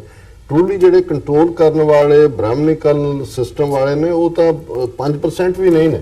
ਲੇਕਿਨ ਅਨਫੋਰਚੂਨੇਟਲੀ ਔਰ ਉੱਥੇ ਵੋਟ ਵੀ, ਜਿਵੇਂ ਉਹਨੇ ਮਾਰਕੰਡੇ ਨੇ, ਕਾਟਜੂ ਮਾਰਕੰਡੇ ਨੇ ਕਿਹਾ ਕਿ ਜੀ they don't cast their vote, they vote their caste। ਹੁਣ ਉੱਥੇ ਕੰਬੀਨੇਸ਼ਨ ਤਾਂ ਜਿਵੇਂ ਤੁਸੀਂ ਯੂਪੀ ਦੀ ਗੱਲ ਕੀਤੀ, ਅਖਿਲੇਸ਼ ਯਾਦਵ ਮਾਇਆਵਤੀ ਦੀ, ਜਾਂ ਦੂਸਰਾ ਉਹ ਜ਼ਾਤ ਬੇਸਡ ਹੈ ਯਾਦਵ ਔਰ ਸ਼ਡਿਊਲ ਕਾਸਟ। ਪਰ ਹੁੰਦਾ ਇਹ ਹੈ ਵੀ ਜਦੋਂ ਇਹ ਨਫ਼ਰਤ ਦਾ, ਜਾਂ 2014 ਦੀ ਵਿਕਟਰੀ ਵੀ ਇਹਦੇ ਚੋਂ ਨਿਕਲੀ ਕਿ ਜਦੋਂ ਇਹ ਹਿੰਦੂਤਵਾ ਦੀ ਨਫ਼ਰਤ ਦੀ ਲਹਿਰ ਇੰਨੀ ਤੇਜ਼ੀ ਨਾਲ ਫੈਲਦੀ ਹੈ ਤੇ ਈਵਨ ਕਾਸਟ ਫੈਕਟਰ ਵੀ ਡੈਡ ਹੋ ਜਾਂਦਾ ਹੈ ਔਰ ਸਾਰੇ ਦੇ ਸਾਰੇ ਜਿਹੜੇ ਨੇ ਉਧਰ ਆ ਜਾਂਦੇ ਨੇ। ਔਰ ਇਹੀ ਦੁਬਾਰਾ ਰਿਪੀਟ ਕਰਨਾ ਚਾਹੁੰਦੇ ਨੇ ਜੋ 2014 ਚ ਹੁਣ ਯੂਪੀ ਚ ਮਾਇਆਵਤੀ ਨੂੰ ਕੋਈ ਸੀਟ ਨਹੀਂ ਸੀ ਮਿਲੀ, ਅਖਿਲੇਸ਼ ਯਾਦਵ ਦੀ ਪਾਰਟੀ ਨੂੰ 6-7 ਸੀਟਾਂ ਮਿਲੀਆਂ ਸੀ। ਇਹਦੇ ਬਾਵਜੂਦ ਕਿ ਜੇ ਦੋਨਾਂ ਦੀਆਂ ਵੋਟਾਂ ਰਲਾ ਲਓ, ਜਿਹੜੀ ਪਰਸੈਂਟੇਜ ਆਫ ਵੋਟਸ ਮਿਲੀਆਂ ਤੇ ਬੀਜੇਪੀ ਨਾਲੋਂ 1.5 ਗੁਣਾ ਜ਼ਿਆਦਾ। ਸੋ ਲੇਕਿਨ ਹੁਣ ਇਸ ਵਾਰੀ ਇਹ ਦੇਖਣਾ ਹੋਏਗਾ ਵੀ ਇਹ ਜਿਹੜਾ ਇਹਨਾਂ ਨੇ ਇੱਕ ਹਿੰਦੂਤਵਾ ਦਾ ਔਰ ਪੈਟਰੀਓਟਿਜ਼ਮ ਔਰ ਐਂਟਾਈ ਪਾਕਿਸਤਾਨ ਔਰ मोदी की सेना, जिवें आदित्यनाथ योगी ने जेड़ा ये कह के कि जी कांग्रेस तो आतंकवादियों को बिरयानी खिलाती थी और अब हमारे मोदी जी की सेना ने उनको गोली और गोला खिलाया। गोला खिलाया। हुण मतलब ये है भी जे 2 मिलियन फौज उन्हां दी बांदरां दी फौज है, मतलब मोदी नूं अनुमान बनाता भी जिवें वो रामचंद्र दी मदद दे लई बांदर लैके आ गए, जिहड़ी इन्हां दी अपनी कहानी है। सो ये तो इस लाइन के उत्ते हालां कुछ आर्मी ऑफिसर्स ने रिजेंट किया है कि भी ये ठीक नहीं है, पर यह गल दसदी है कि भी ये किवें किस हद तक चले गए ने, फौज के पिछे ही लुके हुए ने जाके। और जाहिर है किसी भी मुल्क दे विच जिथे पैट्रियोटिज्म की गल नूं तुसीं वेचो, किसी बंदे जिहड़ा महसूस भी करदा भी इन्हां दा ये ठीक नहीं है कंसर्न, वो भी पब्लिकली बोलदा नहीं है। मीडिया उन्होंने कंट्रोल किया होया, वो इलैक्ट्रॉनिक होए, सोशल होए। सो इन्हां हालातां च पता नहीं किस रुख च गल जाएगी, किहड़ा इन्हां दे हिंदुत्वा दे तूफान नूं रोक सकेगा। ममता बनर्जी भी इस बार अगे नालों थोड़ी लूजर होएगी, क्योंकि ऑलरेडी वेस्ट बंगाल च भी कुछ थावां ते उन्होंने एंटाई मुस्लिम नफरत फैलाई, क्योंकि उत्थे 28-29% मुस्लिम वोट है। और यूपी बिहार च लूज करनगे थोड़े बहुत, पर जाके साउथ च इन्होंने सिर कढ़िया है, नॉर्थ ईस्ट दे विच वड़ गए ने। और ये सारा पार्ट ਜਿਹੜਾ ਹੈ ਲੈਟ ਵੀ ਸੀ ਇਨ ਵਿਚ ਡਾਇਰੈਕਸ਼ਨ ਦਾ ਵਿੰਡ ਬਲੋਜ਼। ਨਹੀਂ, ਜਿਵੇਂ ਤੁਸੀਂ ਗੱਲ ਕੀਤੀ ਹੈ ਇਹ ਮੋਦੀ ਜੀ ਕੀ ਸੈਨਾ ਦਾ ਜਿਹੜਾ ਬਿਆਨ ਆਇਆ ਹੈ, ਮਤਲਬ ਇਹ ਜਿਹੜੀ ਮੈਂਟੈਲਿਟੀ ਹੈਗੀ ਹੈ, ਇਹ ਪਹਿਲਾਂ ਵੀ ਅਸੀਂ ਜ਼ਿਕਰ ਕੀਤਾ ਹੈ ਵੀ ਸਾਰੇ ਜਿਹੜੀ ਉਹ ਜੁਡੀਸ਼ਰੀ ਹੋਵੇ, ਆਰਮੀ ਹੋਵੇ, ਸਾਰੇ ਕਾਸੇ ਨੂੰ ਇੱਕ ਧੁਰੇ ਨਾਲ ਮੋਦੀ ਦੇ ਨਾਲ ਜੋੜ ਦਿੱਤਾ ਗਿਆ। ਜਦੋਂ ਅਸੀਂ ਇੱਥੇ ਅਮਰੀਕਾ ਦੇ ਵਿੱਚ ਗੱਲ ਕਰਦੇ ਹਾਂ, ਚੈਕਸ ਐਂਡ ਬੈਲੈਂਸਿਸ ਨੇ। ट्रंप एडमिनिस्ट्रेशन कोई इंप्लीमेंटेशन किसी चीज़ नूं लैके करना चाहती है, सिविल लिबर्टीज़ एसोसीएशनस हैगियां ने, जुडिशरी है उन्हां दे खिलाफ खड़ जाते हैं, लोग सड़कों ते आ जाते हैं, तो वो चीज़ रुक जाती है। पर उत्थे इस वक्त जिहड़ा सिस्टम है उहदे च कोई भी चैक्स एंड बैलेंसिस नहीं नज़र आ रहे। कोई भी जिहड़ी चीज़ हैगी है उपरों जिहड़ी हुक्म कर दिता जाता है वो हूबहू उस तरह इंप्लीमेंट होंदी नज़र आ रही है। ये घट गिणतियां दे हवाले नाल ये गल कित्थे जाके रुके? नहीं, देखो गल ये है भी मुल्कां नूं बहुत वार भावें कहण नूं कोई डेमोक्रेसी होए कि डिक्टेटरशिप्स होण कि कम्युनिज्म होए, रन उन्हां दी इंटैलीजेंस एजेंसियां ही करदियां ने। ये एक नोन फैक्ट है। इत्थे भी पेंटागन बड़ा पावरफुल है। दूसरा ਹੁਣ ਅਜੀਤ ਡੋਵਲ ਜਿਹੜਾ ਇਸ ਵੇਲੇ ਉਹਨਾਂ ਦੇ ਨੈਸ਼ਨਲ ਸਿਕਿਉਰਿਟੀ ਐਡਵਾਈਜ਼ਰ ਦੇ ਨਾਂ ਥੱਲੇ ਮੇਨ ਬੈਠਾ ਹੈ, ਜੇ ਆਦਿੱਤਿਆਨਾਥ ਯੋਗੀ ਉਹਨੂੰ ਮੋਦੀ ਜੀ ਕੀ ਸੈਨਾ ਕਹਿ ਰਿਹਾ, ਐਵੇਂ ਨਹੀਂ ਕਹਿ ਰਿਹਾ। ਤੁਹਾਨੂੰ ਦੇਖਣਾ ਪਏਗਾ ਕਿ ਬਿਪਨ ਰਾਵਤ ਜਿਹੜਾ ਫੌਜੀ ਚੀਫ ਹੈ ਉਹਦੀ ਅਪਾਇੰਟਮੈਂਟ ਕਿਵੇਂ ਹੋਈ, 2-3 ਸੀਨੀਅਰ ਆਫੀਸਰਸ ਨੂੰ ਬਿਲਕੁਲ ਜਿਹੜਾ ਹੈ ਉਹ ਇਗਨੋਰ ਕਰਕੇ, ਹੁਣ ਜਿਹੜਾ ਨੇਵਲ ਚੀਫ ਬਣਾਇਆ ਹੈ 2 ਨੂੰ ਇਗਨੋਰ ਕਰਕੇ। ਸੋ ਹੁਣ ਬਿਪਨ ਰਾਵਤ ਗੜਵਾਲ ਤੋਂ ਹੈ, ਇਹਦਾ ਅਜੀਤ ਡੋਵਲ ਦਾ ਰਿਸ਼ਤੇਦਾਰ ਹੈ, ਔਰ ਬਿਪਨ ਰਾਵਤ ਨੇ ਪਿਛਲੇ 2 ਸਾਲ ਦੇ ਪੀਰੀਅਡ 'ਚ ਕਿੰਨੀਆਂ ਜਿਹੜੀਆਂ ਨੇ ਉਹ ਪੋਲੀਟੀਕਲ ਸਟੇਟਮੈਂਟਾਂ ਦਿੱਤੀਆਂ। ਹੁਣ ਇੱਕ ਫੌਜੀ ਚੀਫ ਇੱਕ ਡੈਮੋਕ੍ਰੈਟਿਕ ਕੰਟਰੀ ਦਾ ਇਹ ਕਹੇ ਕਿ ਜੀ ਜੇ ਪੰਜਾਬ ਦੇ ਵਿੱਚ ਕੁਝ ਨਾ ਕੀਤਾ ਤੇ ਇਹ ਜਿਹੜਾ ਇੱਕ ਹੋਰ ਕਸ਼ਮੀਰ ਬਣ ਜਾਏਗਾ, ਉਹਦੀ ਸਟੇਟਮੈਂਟ ਹੈ। ਕਸ਼ਮੀਰ ਦੇ ਵਿੱਚ ਉਹ ਜਸਟੀਫਾਈ ਕਰ ਰਿਹਾ ਹਰ ਐਕਸ਼ਨ ਨੂੰ, ਔਰ ਪੋਲੀਟੀਕਲ ਸਟੇਟਮੈਂਟ ਸੈਮੀਨਾਰਸ ਨੂੰ ਐਡਰੈਸ ਕਰ ਰਹੇ। ਸੋ ਜ਼ਾਹਰ ਹੈ ਵੀ ਆਲਰੇਡੀ ਇਹਨਾਂ ਨੇ ਫੌਜ ਵੀ, ਜੁਡੀਸ਼ਰੀ, ਸੁਪਰੀਮ ਕੋਰਟ ਤੱਕ ਤੁਸੀਂ ਦੇਖ ਲਓ ਕਿ ਫੈਸਲੇ ਕੱਢ ਲਓ ਦੀਪਕ ਮਿਸ਼ਰਾ ਦੇ ਜਿਹੜੇ ਪਹਿਲੇ ਸੀ, ਜਿਹਨੇ ਇਹ ਵੀ ਮੈਂਡੇਟਰੀ ਕੀਤਾ ਸੀ ਜੀ ਸਿਨੇਮਿਆਂ 'ਚ ਹਰ ਫਿਲਮ ਜਿਹੜੀ ਚੱਲਣ ਤੋਂ ਪਹਿਲਾਂ ਰਾਸ਼ਟਰੀ ਸੌਂਗ ਵੱਜੇਗਾ, ਔਰ ਕਿਵੇਂ ਉਹਨਾਂ ਨੇ ਉਹਨਾਂ ਲੋਕਾਂ ਤੇ ਜਿਹੜੇ ਵਿਚਾਰੇ ਕੋਈ ਵੀਲ ਚੇਅਰ ਤੇ ਸੀ, ਦੂਜੇ ਸੀ, ਉਹਨਾਂ ਤੇ ਅਟੈਕ ਕੀਤੇ। ਸੋ ਮੈਂ ਇਹ ਸਮਝਦਾ ਹਾਂ ਵੀ ਇਹਦੇ 'ਚ ਕੋਈ ਸ਼ੱਕ ਨਹੀਂ ਹੈ ਕਿ ਅੱਜ ਜਿਹੜੀਆਂ ਵੀ ਕਿਸੇ ਡੈਮੋਕ੍ਰੇਸੀ ਦੀਆਂ 3 ਮੇਜਰ ਉਹਨਾਂ ਨੂੰ ਲੈਜਿਸਲੇਚਰ, ਐਗਜ਼ੈਕਟਿਵ ਔਰ ਜੁਡੀਸ਼ਰੀ 3 ਪਿਲਰ ਹੁੰਦੇ ਨੇ, ਚੌਥਾ ਮੀਡੀਆ ਨੂੰ ਕਿਹਾ ਜਾਂਦਾ ਹੈ, ਉਹ ਸਾਰੇ ਹੀ ਉਹਨਾਂ ਨੇ ਕਾਬੂ ਕੀਤੇ ਹੋਏ ਨੇ। ਔਰ ਫੌਜ ਵੀ ਟੋਟਲੀ ਫੌਜ ਨੂੰ ਵੀ ਇਹਨਾਂ ਨੇ ਕਮਿਊਨਲਾਈਜ਼ ਕਰ ਦਿੱਤਾ। ਜੀ ਮਲਿਕ ਸਾਹਿਬ, ਤੁਸੀਂ ਇਸ ਬਾਰੇ ਕੁਝ ਕਹਿਣਾ ਚਾਹੋਗੇ, ਖਾਸ ਤੌਰ ਤੇ ਘੱਟ ਗਿਣਤੀਆਂ ਦੇ ਹਵਾਲੇ ਨਾਲ? ਜਦੋਂ ਅਸੀਂ ਦੇਖਦੇ ਹਾਂ ਤਾਂ ਭਾਵੇਂ ਜਿਹੜੀ ਆਪੋਜੀਸ਼ਨ ਹੈਗੀ ਆ ਉਹ ਮਹਾਗਠਬੰਧਨ ਦੇ ਥੱਲੇ ਕਾਫੀ ਇਸ ਵਕਤ ਜ਼ੋਰ ਵੀ ਲਾਇਆ ਜਾ ਰਿਹਾ ਹੈ, ਵੋਕਲ ਵੀ ਹੈਗੇ ਆ। ਇਵਨ ਮਮਤਾ ਬੈਨਰਜੀ ਦਾ ਬਿਆਨ ਹੈਗਾ ਕਿ ਜੇ ਇਸ ਵਕਤ ਜਿਸ ਹਿਸਾਬ ਨਾਲ ਮੋਦੀ ਚੱਲ ਰਿਹਾ, ਇਹ ਇੱਕ ਕੰਪਲੀਟਲੀ ਮਤਲਬ ਜਿਹਨੂੰ ਅਸੀਂ ਗਲਬਾ ਕਹਿ ਦਿੰਦੇ ਆ, ਉੱਦਾਂ ਦਾ ਰਜੀਮ ਬਣ ਜਾਊਗਾ। ਸਾਰੀ ਹੈਜਮੋਨਿਕ ਇਹਨਾਂ ਦੀ ਉਹ ਹੋਣੀ ਹੈ, ਹੈਜਮਨੀ ਉੱਪਰ ਦੇ ਖਾਨੇ ਦੇ ਵਿੱਚ। ਸੋ ਕੀ ਨਜ਼ਰ ਆ ਰਿਹਾ ਆਉਣ ਵਾਲੇ ਸਮੇਂ ਦੇ ਵਿੱਚ? ਕੀ ਜਿਹੜਾ ਮਹਾਗਠਬੰਧਨ ਹੈ ਉਹ ਕੁਝ ਕਰ ਸਕਦਾ, ਇਸ ਸਾਰੇ ਪਾਰਟ ਨੂੰ ਰੋਕਿਆ ਜਾ ਸਕਦਾ? ਦੇਖੋ, ਜਿਸ ਕਿਸਮ ਦਾ ਕਾਂਗਰਸ ਨੇ ਹੁਣ ਜਿਹੜੇ ਅਲਾਈਅੰਸਿਸ ਬਣਾਏ ਆ, ਜਿਨ੍ਹਾਂ ਨੂੰ ਇਹ ਮਹਾਗਠਬੰਧਨ ਦਾ ਨਾਂ ਦਿੰਦੇ ਆ, ਇਹਦੇ ਅੰਦਰ ਮੁxtਲਿਫ ਰਾਜਿਆਂ ਦੇ ਅੰਦਰ, ਮੁxtਲਿਫ ਸਟੇਟਾਂ ਦੇ ਅੰਦਰ, ਜਿਹੜਾ ਡਾਕਟਰ ਸਾਹਿਬ ਨੇ ਪਹਿਲੇ ਕਿਹਾ ਕਿ ਉੱਥੇ ਲੋਕਾਂ ਦੇ circumstances the way of life ਬੜੇ ਡਿਫਰੈਂਟ ਆ। ਲੇਕਿਨ ਚੂੰਕਿ ਇਹ ਕਾਂਗਰਸ ਪਿੱਛੇ 3 ਸਟੇਟਾਂ ਜਿੱਤੀਆਂ, ਜੇ ਰਾਜਸਥਾਨ ਜਿਹੀ ਸਟੇਟ ਜਿੱਤੀ ਇਹਨੇ, ਤੇ ਉਹਦੀ ਵਜ੍ਹਾ ਨਾਲ ਜਦੋਂ ਤੁਹਾਡੀ ਹੁਕੂਮਤ ਆਂਦੀ ਹੈ ਕਿਸੇ ਵੀ ਸਟੇਟ ਦੇ ਅੰਦਰ, ਤੇ ਲਾਜ਼ਮੀ ਗੱਲ ਹੈ ਕਿ ਇੱਕ ਜਿਹੜਾ ਪਾਵਰ ਹੁੰਦਾ ਹੈ ਤੁਹਾਡੇ ਕੋਲ, ਐਡਮਿਨਿਸਟ੍ਰੇਸ਼ਨ ਪਾਵਰ ਜਿਹੜਾ ਹੈ ਉਹ ਅਸਰ ਅੰਦਾਜ਼ ਹੁੰਦਾ ਹੈ। ਇੰਡੀਆ ਦੀ ਸਿਆਸਤ ਦੇ ਅੰਦਰ ਵੀ ਹੁੰਦਾ ਹੈ, ਪਾਕਿਸਤਾਨ ਦੀ ਸਿਆਸਤ ਦੇ ਅੰਦਰ ਵੀ ਹੁੰਦਾ ਹੈ। ਲੇਕਿਨ ਇਸ ਵੇਲੇ ਮੈਂ ਅਗਰ ਬੀਜੇਪੀ ਨੂੰ ਅਗਰ ਕੋਈ, ਮੈਂ ਸਮਝਦਾ ਕਿ ਮਮਤਾ ਬੈਨਰਜੀ ਜਿਸ ਤਰ੍ਹਾਂ ਖਲੋਈ ਹੈ, ਬੇਸ਼ੱਕ ਬੰਗਾਲ ਦੇ ਅੰਦਰ ਸੀਟਾਂ ਉਹ ਘੱਟ ਹੀ ਨਹੀਂ ਲੈਣ, ਲੇਕਿਨ ਜਿਸ ਤਰ੍ਹਾਂ ਉਹ ਕੱਲੀ ਬਿਆਨਬਾਜ਼ੀ ਕਰ ਰਹੀ ਹੈ, ਬੇਸ਼ੱਕ ਉਹਦੇ ਅੰਦਰ ਇਲੈਕਸ਼ਨ ਦਾ ਵੀ ਤੜਕਾ ਹੈ, ਲੇਕਿਨ ਉਹ ਕਾਂਗਰਸ ਦੀ ਤਰਫੋਂ ਇਸ ਕਿਸਮ ਦੀ ਬਿਆਨਬਾਜ਼ੀ ਮੈਂ ਨਹੀਂ ਦੇਖੀ। ਉਹ ਸਿਰਫ ਰਾਹੁਲ ਨੂੰ ਪ੍ਰੋਜੈਕਟ ਕਰ ਰਹੇ ਆ ਕਿ ਰਾਹੁਲ ਕਿੱਥੇ ਜਾ ਰਿਹਾ ਹੈ। ਲੇਕਿਨ ਹੁਣ ਪ੍ਰਿਯੰਕਾ ਗਾਂਧੀ ਦੇ ਆਉਣ ਦੀ ਵਜ੍ਹਾ ਨਾਲ ਜਿਹੜੀ ਉੱਥੇ ਲੜਕੀਆਂ ਤੇ ਔਰਤਾਂ, ਮਮਤਾ ਬੈਨਰਜੀ ਦਾ ਟਰੈਕ ਰੈਕੋਰਡ ਵੀ ਹੈ। ਵਾਜਪਾਈ ਦੀ ਸਰਕਾਰ ਵੇਲੇ ਉਹ ਰੇਲਵੇ ਮਿਨਿਸਟਰ ਸੀ, 2002 ਚ ਮੁਸਲਮਾਨਾਂ ਦੀ ਨਸਲ ਉਹਨੇ ਪ੍ਰੋਟੈਸਟ ਰਿਜ਼ਾਈਨ ਕੀਤਾ ਸੀ। ਬਿਲਕੁਲ ਰਿਜ਼ਾਈਨ ਕੀਤਾ। ਸ਼ੀ ਵਾਕਸ ਦਾ ਟਾਕ, ਹਾਂ, ਸ਼ੀ ਵਾਕ ਦਾ ਟਾਕ। ਪਰ ਇਸ ਵੇਲੇ ਉਹ ਹੀ ਰਸਿਸ ਕਰ ਰਹੀ ਹੈ। ਅਗਰ ਇਲੈਕਸ਼ਨ ਸਲੋਗਨ ਦੇਖੋ ਤੇ ਕਾਂਗਰਸ ਜਿਹੜੀ ਆ, ਜਿਸ ਤਰ੍ਹਾਂ ਡਾਕਟਰ ਸਾਹਿਬ ਨੇ ਪਹਿਲੇ ਵੀ ਕਿਹਾ ਸੀ ਕਿ ਉਹ ਜਿਹੜਾ ਇੱਕ ਲਹਿਰ ਆਈ ਸੀ 2014 ਦੀ, ਬੀਜੇਪੀ ਉਹਨੂੰ ਬਰਕਰਾਰ ਰੱਖਣਾ ਚਾਹੁੰਦੀ ਹੈ, ਇਸ ਕਰਕੇ ਉਹਨੇ ਬਹੁਤ ਸਾਰੇ ਇਹ ਸਲੋਗਨ ਛੱਡੇ। ਔਰ ਸੰਬਿਤ ਪਾਤਰਾ ਜਿਹੜਾ ਬੰਦਾ ਉਹਨਾਂ ਨੇ ਟੀਵੀਆਂ ਤੇ ਸਾਹਮਣੇ ਬਿਠਾਇਆ ਹੈ, ਉਹ ਬਿਲਕੁਲ ਇਦਾਂ ਹੀ ਲੱਗਦਾ ਹੈ ਜਿਸ ਤਰ੍ਹਾਂ ਤੁਸੀਂ ਤਾਜ ਦੇ ਪੱਤੇ ਦੇ ਅੰਦਰ ਜੋਕਰ ਕੱਢ ਕੇ ਬਾਹਰ ਮਾਰ ਦੋ। ਤੇ ਇਸ ਕਿਸਮ ਦਾ ਜਿਹੜਾ ਫਿਨੋਮੇਨਾ ਇਹ ਕ੍ਰੀਏਟ ਕੀਤਾ ਹੈ, ਇਹ ਬੇਸਿਕਲੀ ਇਸ ਵੇਲੇ ਇਹ ਮੀਡੀਆ ਦੀ ਜੰਗ ਹੈ। ਇਹ ਇਲੈਕਸ਼ਨ ਜਿਹੜਾ ਹੈ ਇਹ ਇੱਕ ਪਾਸੇ ਬੀਜੇਪੀ ਪਲੱਸ ਮੀਡੀਆ, ਉਹਨਾਂ ਨੇ ਜਿਹੜਾ ਨਾਰਾ ਦਿੱਤਾ ਕਿ ਇਸ ਮੋਦੀ ਕੀ ਸੈਨਾ, ਉਹ ਸਿਰਫ ਨੈਸ਼ਨਲਿਜ਼ਮ ਨੂੰ ਦੁਬਾਰਾ ਉਭਾਰਨ ਵਾਸਤੇ ਦਿੱਤਾ।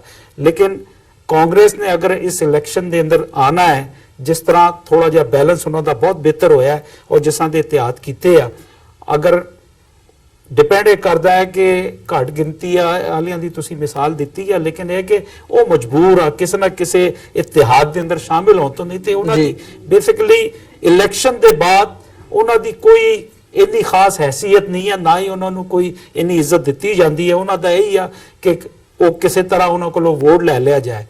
ਤੇ ਲੇਕਿਨ ਅਗਰ ਮੈਂ ਸਮਝਦਾ ਕਿ ਅਗਰ ਕਾਂਗਰਸ ਦਾ ਇਤਿਹਾਦ ਅਗਰ ਬਰਸਰੇ ਇਕਤਦਾਰ ਆਂਦਾ ਹੈ ਔਰ ਇਹ ਸੀਟਾਂ ਕੱਢ ਲੈਂਦਾ ਹੈ ਤੇ ਮੁਮਕਿਨ ਹੈ ਕਿ ਉਹ ਜਿਹੜਾ ਇਹਨਾਂ ਨੇ ਗੁੰਡਾਗਰਦੀ ਸ਼ੁਰੂ ਕੀਤੀ ਹੋਈ ਹੈ ਕਿ ਕਿਸੇ ਵੀ ਕਮਜ਼ੋਰ ਨੂੰ ਮਾਰ ਦਿੱਤਾ। ਬੀਜੇਪੀ ਤੇ ਆਰਐਸਐਸ ਬਜਰੰਗ ਦਲ ਦਾ ਜਿਹੜਾ ਜ਼ਹਿਨ ਹੈ ਕਿ ਕਿਸੇ ਜਾ ਕੇ ਕਿਸੇ ਪੰਜਾਬੀ ਪਰਿਵਾਰ ਨੂੰ ਜਾ ਕੇ ਕੁੱਟਿਆ, ਕਿਸੇ ਮੁਸਲਮਾਨ ਦੇ ਘਰ ਵੜ ਕੇ ਉਹਦੀ ਬੇਟੀਆਂ ਉਹਦੀ ਬੀਵੀ ਦੇ ਸਾਹਮਣੇ ਅਗਲੇ ਨੂੰ ਤੁਸੀਂ ਮਾਰ ਦਿੱਤਾ। ਤੇ ਇਹ ਜਿਹੜਾ ਹੈ ਇਹ ਲਹਿਰ ਜਿਹੜੀ ਹੈ ਇਹਨੂੰ ਸ਼ਾਇਦ ਥੋੜਾ ਜਿਹਾ ਬੰਦ ਯਾਨੀ ਲੱਗੇਗਾ ਅਗਰ ਬੀਜੇਪੀ ਦੁਬਾਰਾ ਹੁਕੂਮਤ ਦੇ ਅੰਦਰ ਆ ਗਈ। ਤੇ ਮੈਂ ਸਮਝਦਾ ਕਿ ਫਿਰ ਜਿਹੜਾ ਹੈ ਔਰ ਜਿਸ ਤਰ੍ਹਾਂ ਦਾ ਕਸ਼ਮੀਰ ਦੇ ਅੰਦਰ ਉਹਨੇ ਮਾਈਂਡਸੈਟ ਤਿਆਰ ਕੀਤਾ ਹੈ, ਮੈਂ ਸਮਝਦਾ ਸਿਰਫ ਉਹ ਇਲੈਕਸ਼ਨ ਦੀ ਹੱਦ ਤੱਕ ਹੈ ਜੀ। ਲੇਕਿਨ ਅਗਰ ਉਹਨੇ ਇਹਨੂੰ ਬਰਕਰਾਰ ਰੱਖਣ ਦੀ ਕੋਸ਼ਿਸ਼ ਕੀਤੀ ਤੇ ਫਿਰ ਮੈਂ ਉਹੀ ਦੇਖ ਰਿਹਾ ਕਿ ਇਹ ਜਿਹੜੇ ਰੈਂਟਲ ਕਸ਼ਮੀਰੀ ਲੀਡਰ ਸੀ ਜਿਹੜੇ ਦਿੱਲੀ ਦੀ ਤਰਫ ਵਿਕ ਜਾਂਦੇ ਸੀ ਇਹ ਸਰਕਾਰਾਂ ਵਾਸਤੇ, ਉਹ ਵੀ ਹੁਰੀਅਤ ਕਾਨਫਰੰਸ ਦੀ ਅਗਰ ਜ਼ਬਾਨ ਬੋਲ ਰਿਹਾ ਤੇ ਫਿਰ ਕਸ਼ਮੀਰ ਜਿਹੜਾ ਹੈ ਫਿਰ ਮੈਂ ਉਹਨੂੰ ਕਸ਼ਮੀਰ ਨੂੰ ਹੋਰ ਜ਼ਿਆਦਾ ਰਸਿਸ ਕਰਦਾ ਵੇਖ ਰਿਹਾ। ਉਹ ਕਸ਼ਮੀਰ ਦੀ ਆਜ਼ਾਦੀ ਜਿਹੜੀ ਆ ਉਹ ਬੀਜੇਪੀ ਦੀ ਨਫ਼ਰਤ ਜਿਹੜੀ ਆ ਇਹਦੀ ਵਜ੍ਹਾ ਨਾਲ ਹੋਰ ਜ਼ਿਆਦਾ ਯਾਨੀ ਮੁਮਕਿਨ ਹੋ ਜਾਏਗੀ ਜੀ। ਦੇਖੋ ਮੈਂ ਇਹਦੇ ਚ ਗੱਲ ਐਡ ਵੀ ਕਰਨਾ ਚਾਹੁੰਦਾ ਹਾਂ। ਦੇਖੋ ਬੇਸ਼ੱਕ ਲੈਸਰ ਈਵਲ ਵੱਲ ਜਾਣ ਦਾ ਧਿਆਨ ਹੁੰਦਾ ਹੈ, ਪਰ ਬੀਜੇਪੀ ਨੇ ਜਿਹੜਾ ਉੱਥੇ ਇੱਕ ਹਿੰਦੂਤਵਾਦੀ ਸਪਿਨ ਸੈੱਟ ਕਰ ਦਿੱਤੀ ਹੈ, ਇਹ ਆਪੋਜੀਸ਼ਨ 'ਚ ਬੈਠੇ ਹੋਰ ਵੀ ਖਤਰਨਾਕ ਹੋ ਜਾਂਦੇ ਨੇ। ਔਰ ਅਸੀਂ ਦੇਖ ਸਕਦੇ ਹਾਂ ਕਿ ਰਾਜਸਥਾਨ, ਮੱਧ ਪ੍ਰਦੇਸ਼, ਛੱਤੀਸਗੜ੍ਹ ਜਿੱਥੇ ਕਾਂਗਰਸ ਦੀਆਂ ਹਕੂਮਤਾਂ ਬਣੀਆਂ ਨੇ ਉੱਥੇ ਇਹਨਾਂ ਦਾ ਇੰਨਾ ਜ਼ਿਆਦਾ ਪ੍ਰੈਸ਼ਰ ਹੈ ਕਿ ਉਹਦੇ ਮੱਧ ਪ੍ਰਦੇਸ਼ ਦੇ ਚੀਫ ਮਿਨਿਸਟਰ ਕਮਲਨਾਥ ਨੇ 3 ਮੁਸਲਮਾਨ ਨੌਜਵਾਨ ਜਿਨ੍ਹਾਂ ਦੇ ਉੱਤੇ ਐਲੈਜਲੀ ਦੋਸ਼ ਲੱਗਾ ਕਿ ਜੀ ਉਹਨਾਂ ਨੇ ਗਾਂ ਨੂੰ ਮਾਰਿਆ, ਨੈਸ਼ਨਲ ਸਿਕਿਉਰਿਟੀ ਐਕਟ ਲਾਇਆ। ਕਾਂਗਰਸ ਦਾ ਚੀਫ ਮਿਨਿਸਟਰ ਜਿਹੜਾ ਲਾ ਰਿਹਾ ਔਰ ਧੜਾ-ਧੜ ਮੰਦਰਾਂ ਨੂੰ ਗ੍ਰਾਂਟਾਂ ਵੀ ਜਾ ਰਹੀਆਂ ਨੇ ਔਰ ਉਸ ਕਿਸਮ ਦਾ ਹੀ ਉਹਨਾਂ ਦਾ ਹੈ।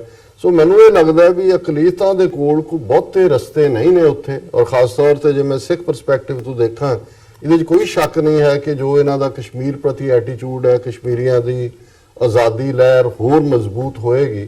ਔਰ ਸਿੱਖਾਂ ਨੂੰ ਵੀ ਇਹ ਗੱਲ ਜਿਹੜੀ ਹੈ ਪੰਜਾਬ ਦੇ ਵਿੱਚ ਦੇਖਣੀ ਹੋਏਗੀ ਕਿ ਉਹਨਾਂ ਦੇ ਕੋਲ ਕੋਈ ਚੋਇਸ ਨਹੀਂ ਹੈ। ਕਾਂਗਰਸ 'ਚ ਆਂਦੀ ਵੀ ਹੈ, ਕਾਂਗਰਸ ਨੇ ਜੂਨ 84, ਨਵੰਬਰ 84 ਸਿੱਖਾਂ ਦੀ ਨਸਲਕੁਸ਼ੀ ਦਾ ਏਜੰਡਾ, ਅਜੇ ਵੀ ਰਾਹੁਲ गांधी अपनी दादी ਨੂੰ ਕੋਟ ਕਰਕੇ ਕਿ ਮਾਰ ਦਿया उसको मुझे वो बाप से भी ज़्यादा, माँ से भी ज़्यादा अजीज।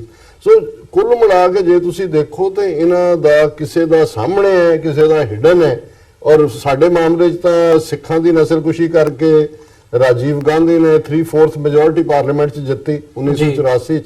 मुसलमानों की नसलकुशी गुजरात करके मोदी जिहड़ा प्राइम मिनिस्टर बनया और हुण वो अपने उसे ही सौदे नूं दोबारा बेच रहा भी मेरे तो सख्त कोई नहीं हो सकता।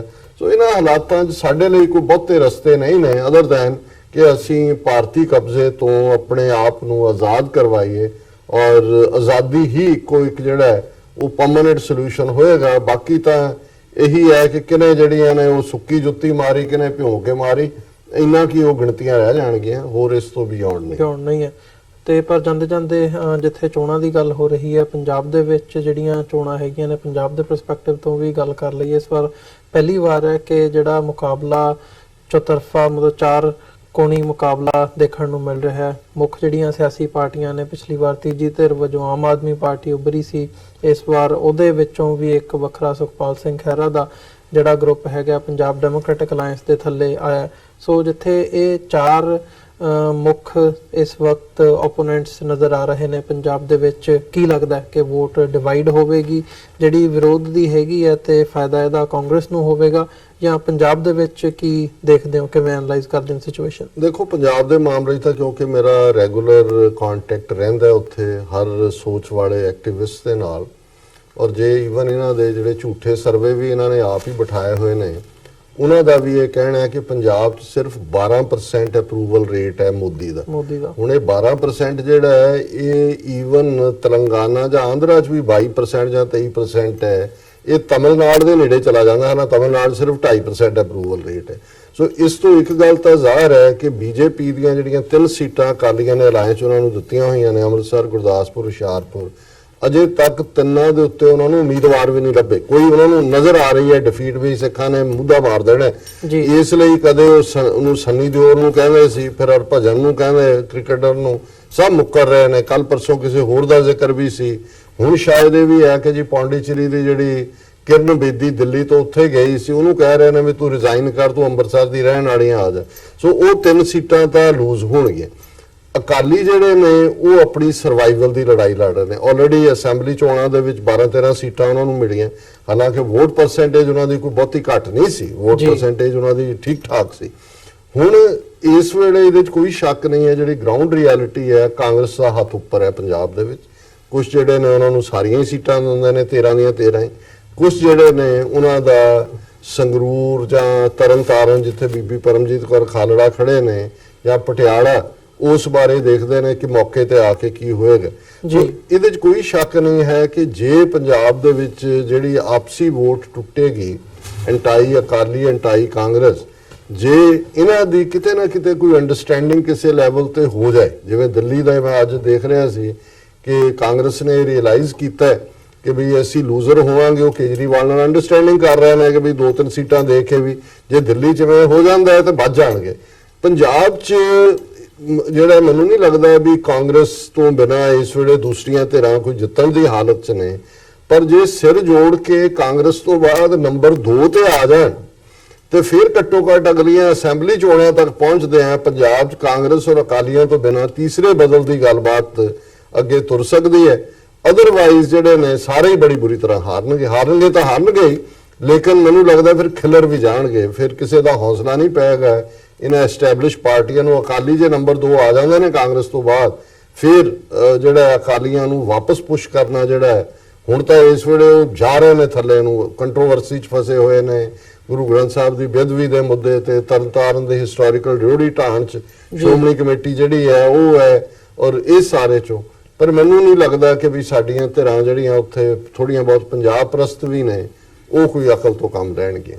ਜੀ ਮਲਿਕ ਸਾਹਿਬ, ਮੈਂ ਕਰਤਾਰਪੁਰ ਕੋਰੀਡੋਰ ਬਾਰੇ ਜ਼ਰੂਰ ਜਾਂਦੇ ਜ਼ਿਕਰ ਕਰਨਾ ਚਾਹੂੰਗਾ। ਰੀਸੈਂਟਲੀ ਜਿਹੜੇ ਇੱਧਰ ਭਾਰਤ ਦੇ ਵਿੱਚੋਂ ਅਫੀਸ਼ੀਅਲਸ ਹੈਗੇ ਨੇ, ਉਹਨਾਂ ਨੇ ਬਿਆਨ ਦਿੱਤਾ ਵੀ ਅਸੀਂ ਕੁਝ ਕੰਸਰਨ ਜਿਹੜੇ ਹੈਗੇ ਨੇ ਪਾਕਿਸਤਾਨ ਦੇ ਕੋਲ ਰੱਖੇ ਸੀ। ਉਹਦੇ ਵਿੱਚ ਮੇਨ ਇਹੀ ਸੀਗਾ, ਜਿਹੜੀ ਲਾਸਟ ਟਾਈਮ ਵੀ ਅਸੀਂ ਜ਼ਿਕਰ ਕੀਤਾ ਸੀ ਵੀ ਜਿਹੜੀ ਕਮੇਟੀ ਬਣਾਈ ਹੈ ਉਹਦੇ ਵਿੱਚ ਵੱਡੇ ਖਾਲਿਸਤਾਨੀ ਨੇ ਜਿਹੜੇ ਉਹਨਾਂ ਨੂੰ ਸ਼ਾਮਲ ਕੀਤਾ ਗਿਆ, ਉਹ ਕਰਤਾਰਪੁਰ ਨਾਲ ਡੀਲ ਕਰਨਾ। ਤੇ ਪਹਿਲਾਂ ਜੇ ਉਹਨਾਂ ਕੰਸਰਨਸ ਦੇ ਉੱਤੇ ਸਾਨੂੰ ਕੋਈ ਪਾਕਿਸਤਾਨ ਜਵਾਬ ਦੇਊਗਾ ਤਾਂ ਹੀ ਜਿਹੜੀ ਅਸੀਂ ਗੱਲਬਾਤ ਹੈ ਉਹਨੂੰ ਅਸੀਂ ਅੱਗੇ ਤੋਰਾਂਗੇ। ਤੇ ਪਾਕਿਸਤਾਨ ਵੱਲੋਂ ਜਵਾਬ ਨਾ ਦੇਣ ਤੇ ਉਹਨਾਂ ਨੇ ਇੰਡੀਆ ਵੱਲੋਂ ਇਸ ਵਕਤ ਨਾਰਾਜ਼ਗੀ ਜਿਹੜੀ ਹੈ ਉਹ ਜਤਾਈ ਹੈ। ਸੋ ਪਾਕਿਸਤਾਨ ਦਾ ਕੀ ਜਵਾਬ ਦੇਣਾ ਬਣਦਾ ਇਸ ਇਸ਼ੂ ਨੂੰ ਮੁੱਖ ਰੱਖ ਕੇ, ਭਾਵੇਂ ਇਹਦੇ ਨਾਲ ਜਿਹੜਾ ਦੂਜਾ ਪਾਰਟ ਹੈਗਾ ਵੀ ਕਿੰਨੇ ਬੰਦੇ ਜਾਣੇ ਚਾਹੀਦੇ ਆ ਇੱਕ ਦਿਨ ਦੇ ਵਿੱਚ, ਕਿੰਨੇ ਨਹੀਂ ਜਾਣੇ ਚਾਹੀਦੇ ਜਾਂ ਅਦਰਵਾਈਜ਼ ਹੈ। ਸੋ ਕਿਵੇਂ ਦੇਖਦੇ ਹੋ ਇਸ ਪਾਰਟ ਨੂੰ? ਦੇਖੋ, ਅਗਰ ਇਸ ਇਸ਼ੂ ਤੇ ਤੁਸੀਂ ਨੀਅਤਾਂ ਦਾ ਫਰਕ ਵੇਖਣਾ ਤੇ ਪਾਕਿਸਤਾਨ ਦਾ ਦੇਖ ਲਓ। 6 ਮਹੀਨੇ ਦੇ ਅੰਦਰ ਉਹਨਾਂ ਨੇ ਜੋ ਕਿਹਾ ਸੀ ਉਹ ਕਰਕੇ ਵਿਖਾ ਰਹੇ ਆ, ਤੇ ਡਿਵੈਲਪਮੈਂਟ ਉੱਥੇ ਹੋ ਰਹੀ ਹੈ, ਉੱਥੇ ਟੈਂਡਰ ਪਾਸ ਹੋ ਰਹੇ ਆ, ਉੱਥੇ ਹਸਪੀਟਲ ਦੀ ਗੱਲ ਹੋ ਰਹੀ ਹੈ, ਉੱਥੇ ਰਿਲੀਜੀਅਸ ਇੰਸਟੀਟਿਊਸ਼ਨ ਦੀ ਗੱਲ ਹੋ ਰਹੀ ਹੈ, ਉੱਥੇ ਹੋਰ ਜਿਹੜੇ ਲੋਕ ਆਵਾਂਗੇ ਉਹਨਾਂ ਵਾਸਤੇ ਰਹਿਣ ਸਹਿਣ ਦੀ, ਯਾਨੀ ਹਰ ਉਹ ਜਿਹੜਾ ਪਲਾਨ ਉਹਨਾਂ ਨੇ ਬਣਾਇਆ ਉਸ ਤੇ ਉਹ ਅਮਲ ਕਰਦੇ ਨਜ਼ਰ ਆ ਰਹੇ ਆ। ਇਸ ਪਾਸੇ ਸਿਰਫ ਬਿਆਨਬਾਜ਼ੀ ਆ। ਦੇਖੋ, ਕਰਨ ਦਾ ਸਿਰਫ ਇੱਕ ਤਰੀਕਾ ਹੁੰਦਾ, ਨਾ ਕਰਨ ਦੇ 100 ਬਹਾਨੇ ਹੁੰਦੇ ਆ। ਇਹ ਸਾਰੇ ਬਹਾਨੇਬਾਜ਼ੀ ਆ। ਔਰ ਉਹ ਜਿਨ੍ਹਾਂ ਨੂੰ ਤੁਸੀਂ ਖਾਲਿਸਤਾਨੀ ਕਹਿ ਰਹੇ ਹੋ, ਦੇ ਆਰ ਪਾਕਿਸਤਾਨੀ। ਉਹ ਤੇ ਪਾਕਿਸਤਾਨੀ ਆ, ਤੁਸੀਂ ਉਹਨਾਂ ਨੂੰ ਖਾਲਿਸਤਾਨ, ਉਹ ਕਹਿੰਦੇ ਵੀ ਆਰ ਫਸਟ ਪਾਕਿਸਤਾਨੀ, ਜਿਵੇਂ ਅਸੀਂ ਕਹਿੰਦੇ ਅਸੀਂ ਪਹਿਲੇ ਪਾਕਿਸਤਾਨੀ ਆ ਬਾਅਦ ਵਿੱਚ ਪੰਜਾਬੀ ਆ।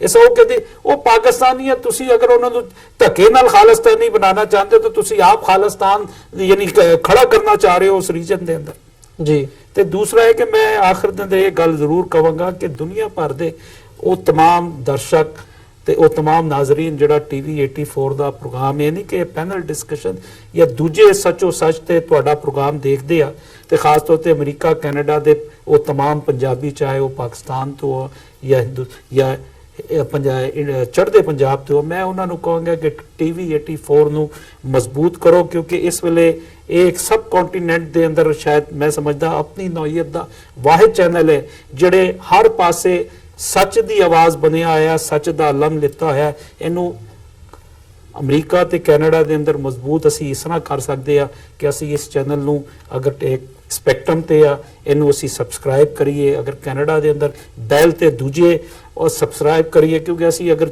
TV 84 ਨੂੰ ਸਬਸਕ੍ਰਾਈਬ ਕਰਾਂਗੇ ਤੇ ਹਕੀਕਤ ਦੇ ਅੰਦਰ ਅਸੀਂ ਆਪਣੀ ਆਵਾਜ਼ ਨੂੰ ਜਿਹੜਾ ਹੈ ਉਹ ਦੁਨੀਆ ਦੇ ਸਾਹਮਣੇ ਮਜ਼ਬੂਤੀ ਨਾਲ ਬਤੌਰ ਪੰਜਾਬੀ ਪੇਸ਼ ਕਰਾਂਗੇ। ਕਿਉਂਕਿ ਜੋ ਕੁਝ ਮੈਂ ਦੇਖਿਆ 6 ਵਰਿਆਂ ਤੋਂ, ਜਿਸ ਤਰ੍ਹਾਂ TV 84 ਨੇ ਸੱਚ ਦਾ ਝੰਡਾ ਬੁਲੰਦ ਕਰਕੇ, ਇਹ ਨਹੀਂ ਕਿ ਸਿਰਫ ਪੰਜਾਬ ਦੇ ਮਾਮਲੇ ਦੇ, ਦੁਨੀਆ ਦੇ ਅੰਦਰ ਜਿੱਥੇ ਵੀ ਜੋ ਕੁਝ ਹੋ ਰਿਹਾ, ਜਿੱਥੇ ਘੱਟ ਗਿਣਤੀਆਂ ਨਾਲ ਅਗਰ ਕੋਈ ਜ਼ੁਲਮ ਹੁੰਦਾ ਹੈ ਤੇ ਮੈਂ ਦੇਖਦਾ ਕਿ ਡਾਕਟਰ ਅਮਰਜੀਤ ਸਿੰਘ ਆਵਾਜ਼ ਬੁਲੰਦ ਕਰਦਾ ਹੈ, ਟੀਵੀ 84 ਆਵਾਜ਼, ਤੁਸੀਂ ਆਵਾਜ਼ ਬੁਲੰਦ ਕਰਦੇ ਹੋ, ਤੇ ਮੈਂ ਜਿਹੜੇ ਵੇਖਣ ਵਾਲੇ ਖਾਸ ਤੌਰ ਤੇ ਅਮਰੀਕਾ ਕੈਨੇਡਾ ਦੇ, ਇਹਨਾਂ ਨੂੰ ਇਹੀ ਕਹਾਂਗਾ ਕਿ ਆਓ ਇਸ ਚੈਨਲ ਨੂੰ ਮਜ਼ਬੂਤ ਕਰੀਏ।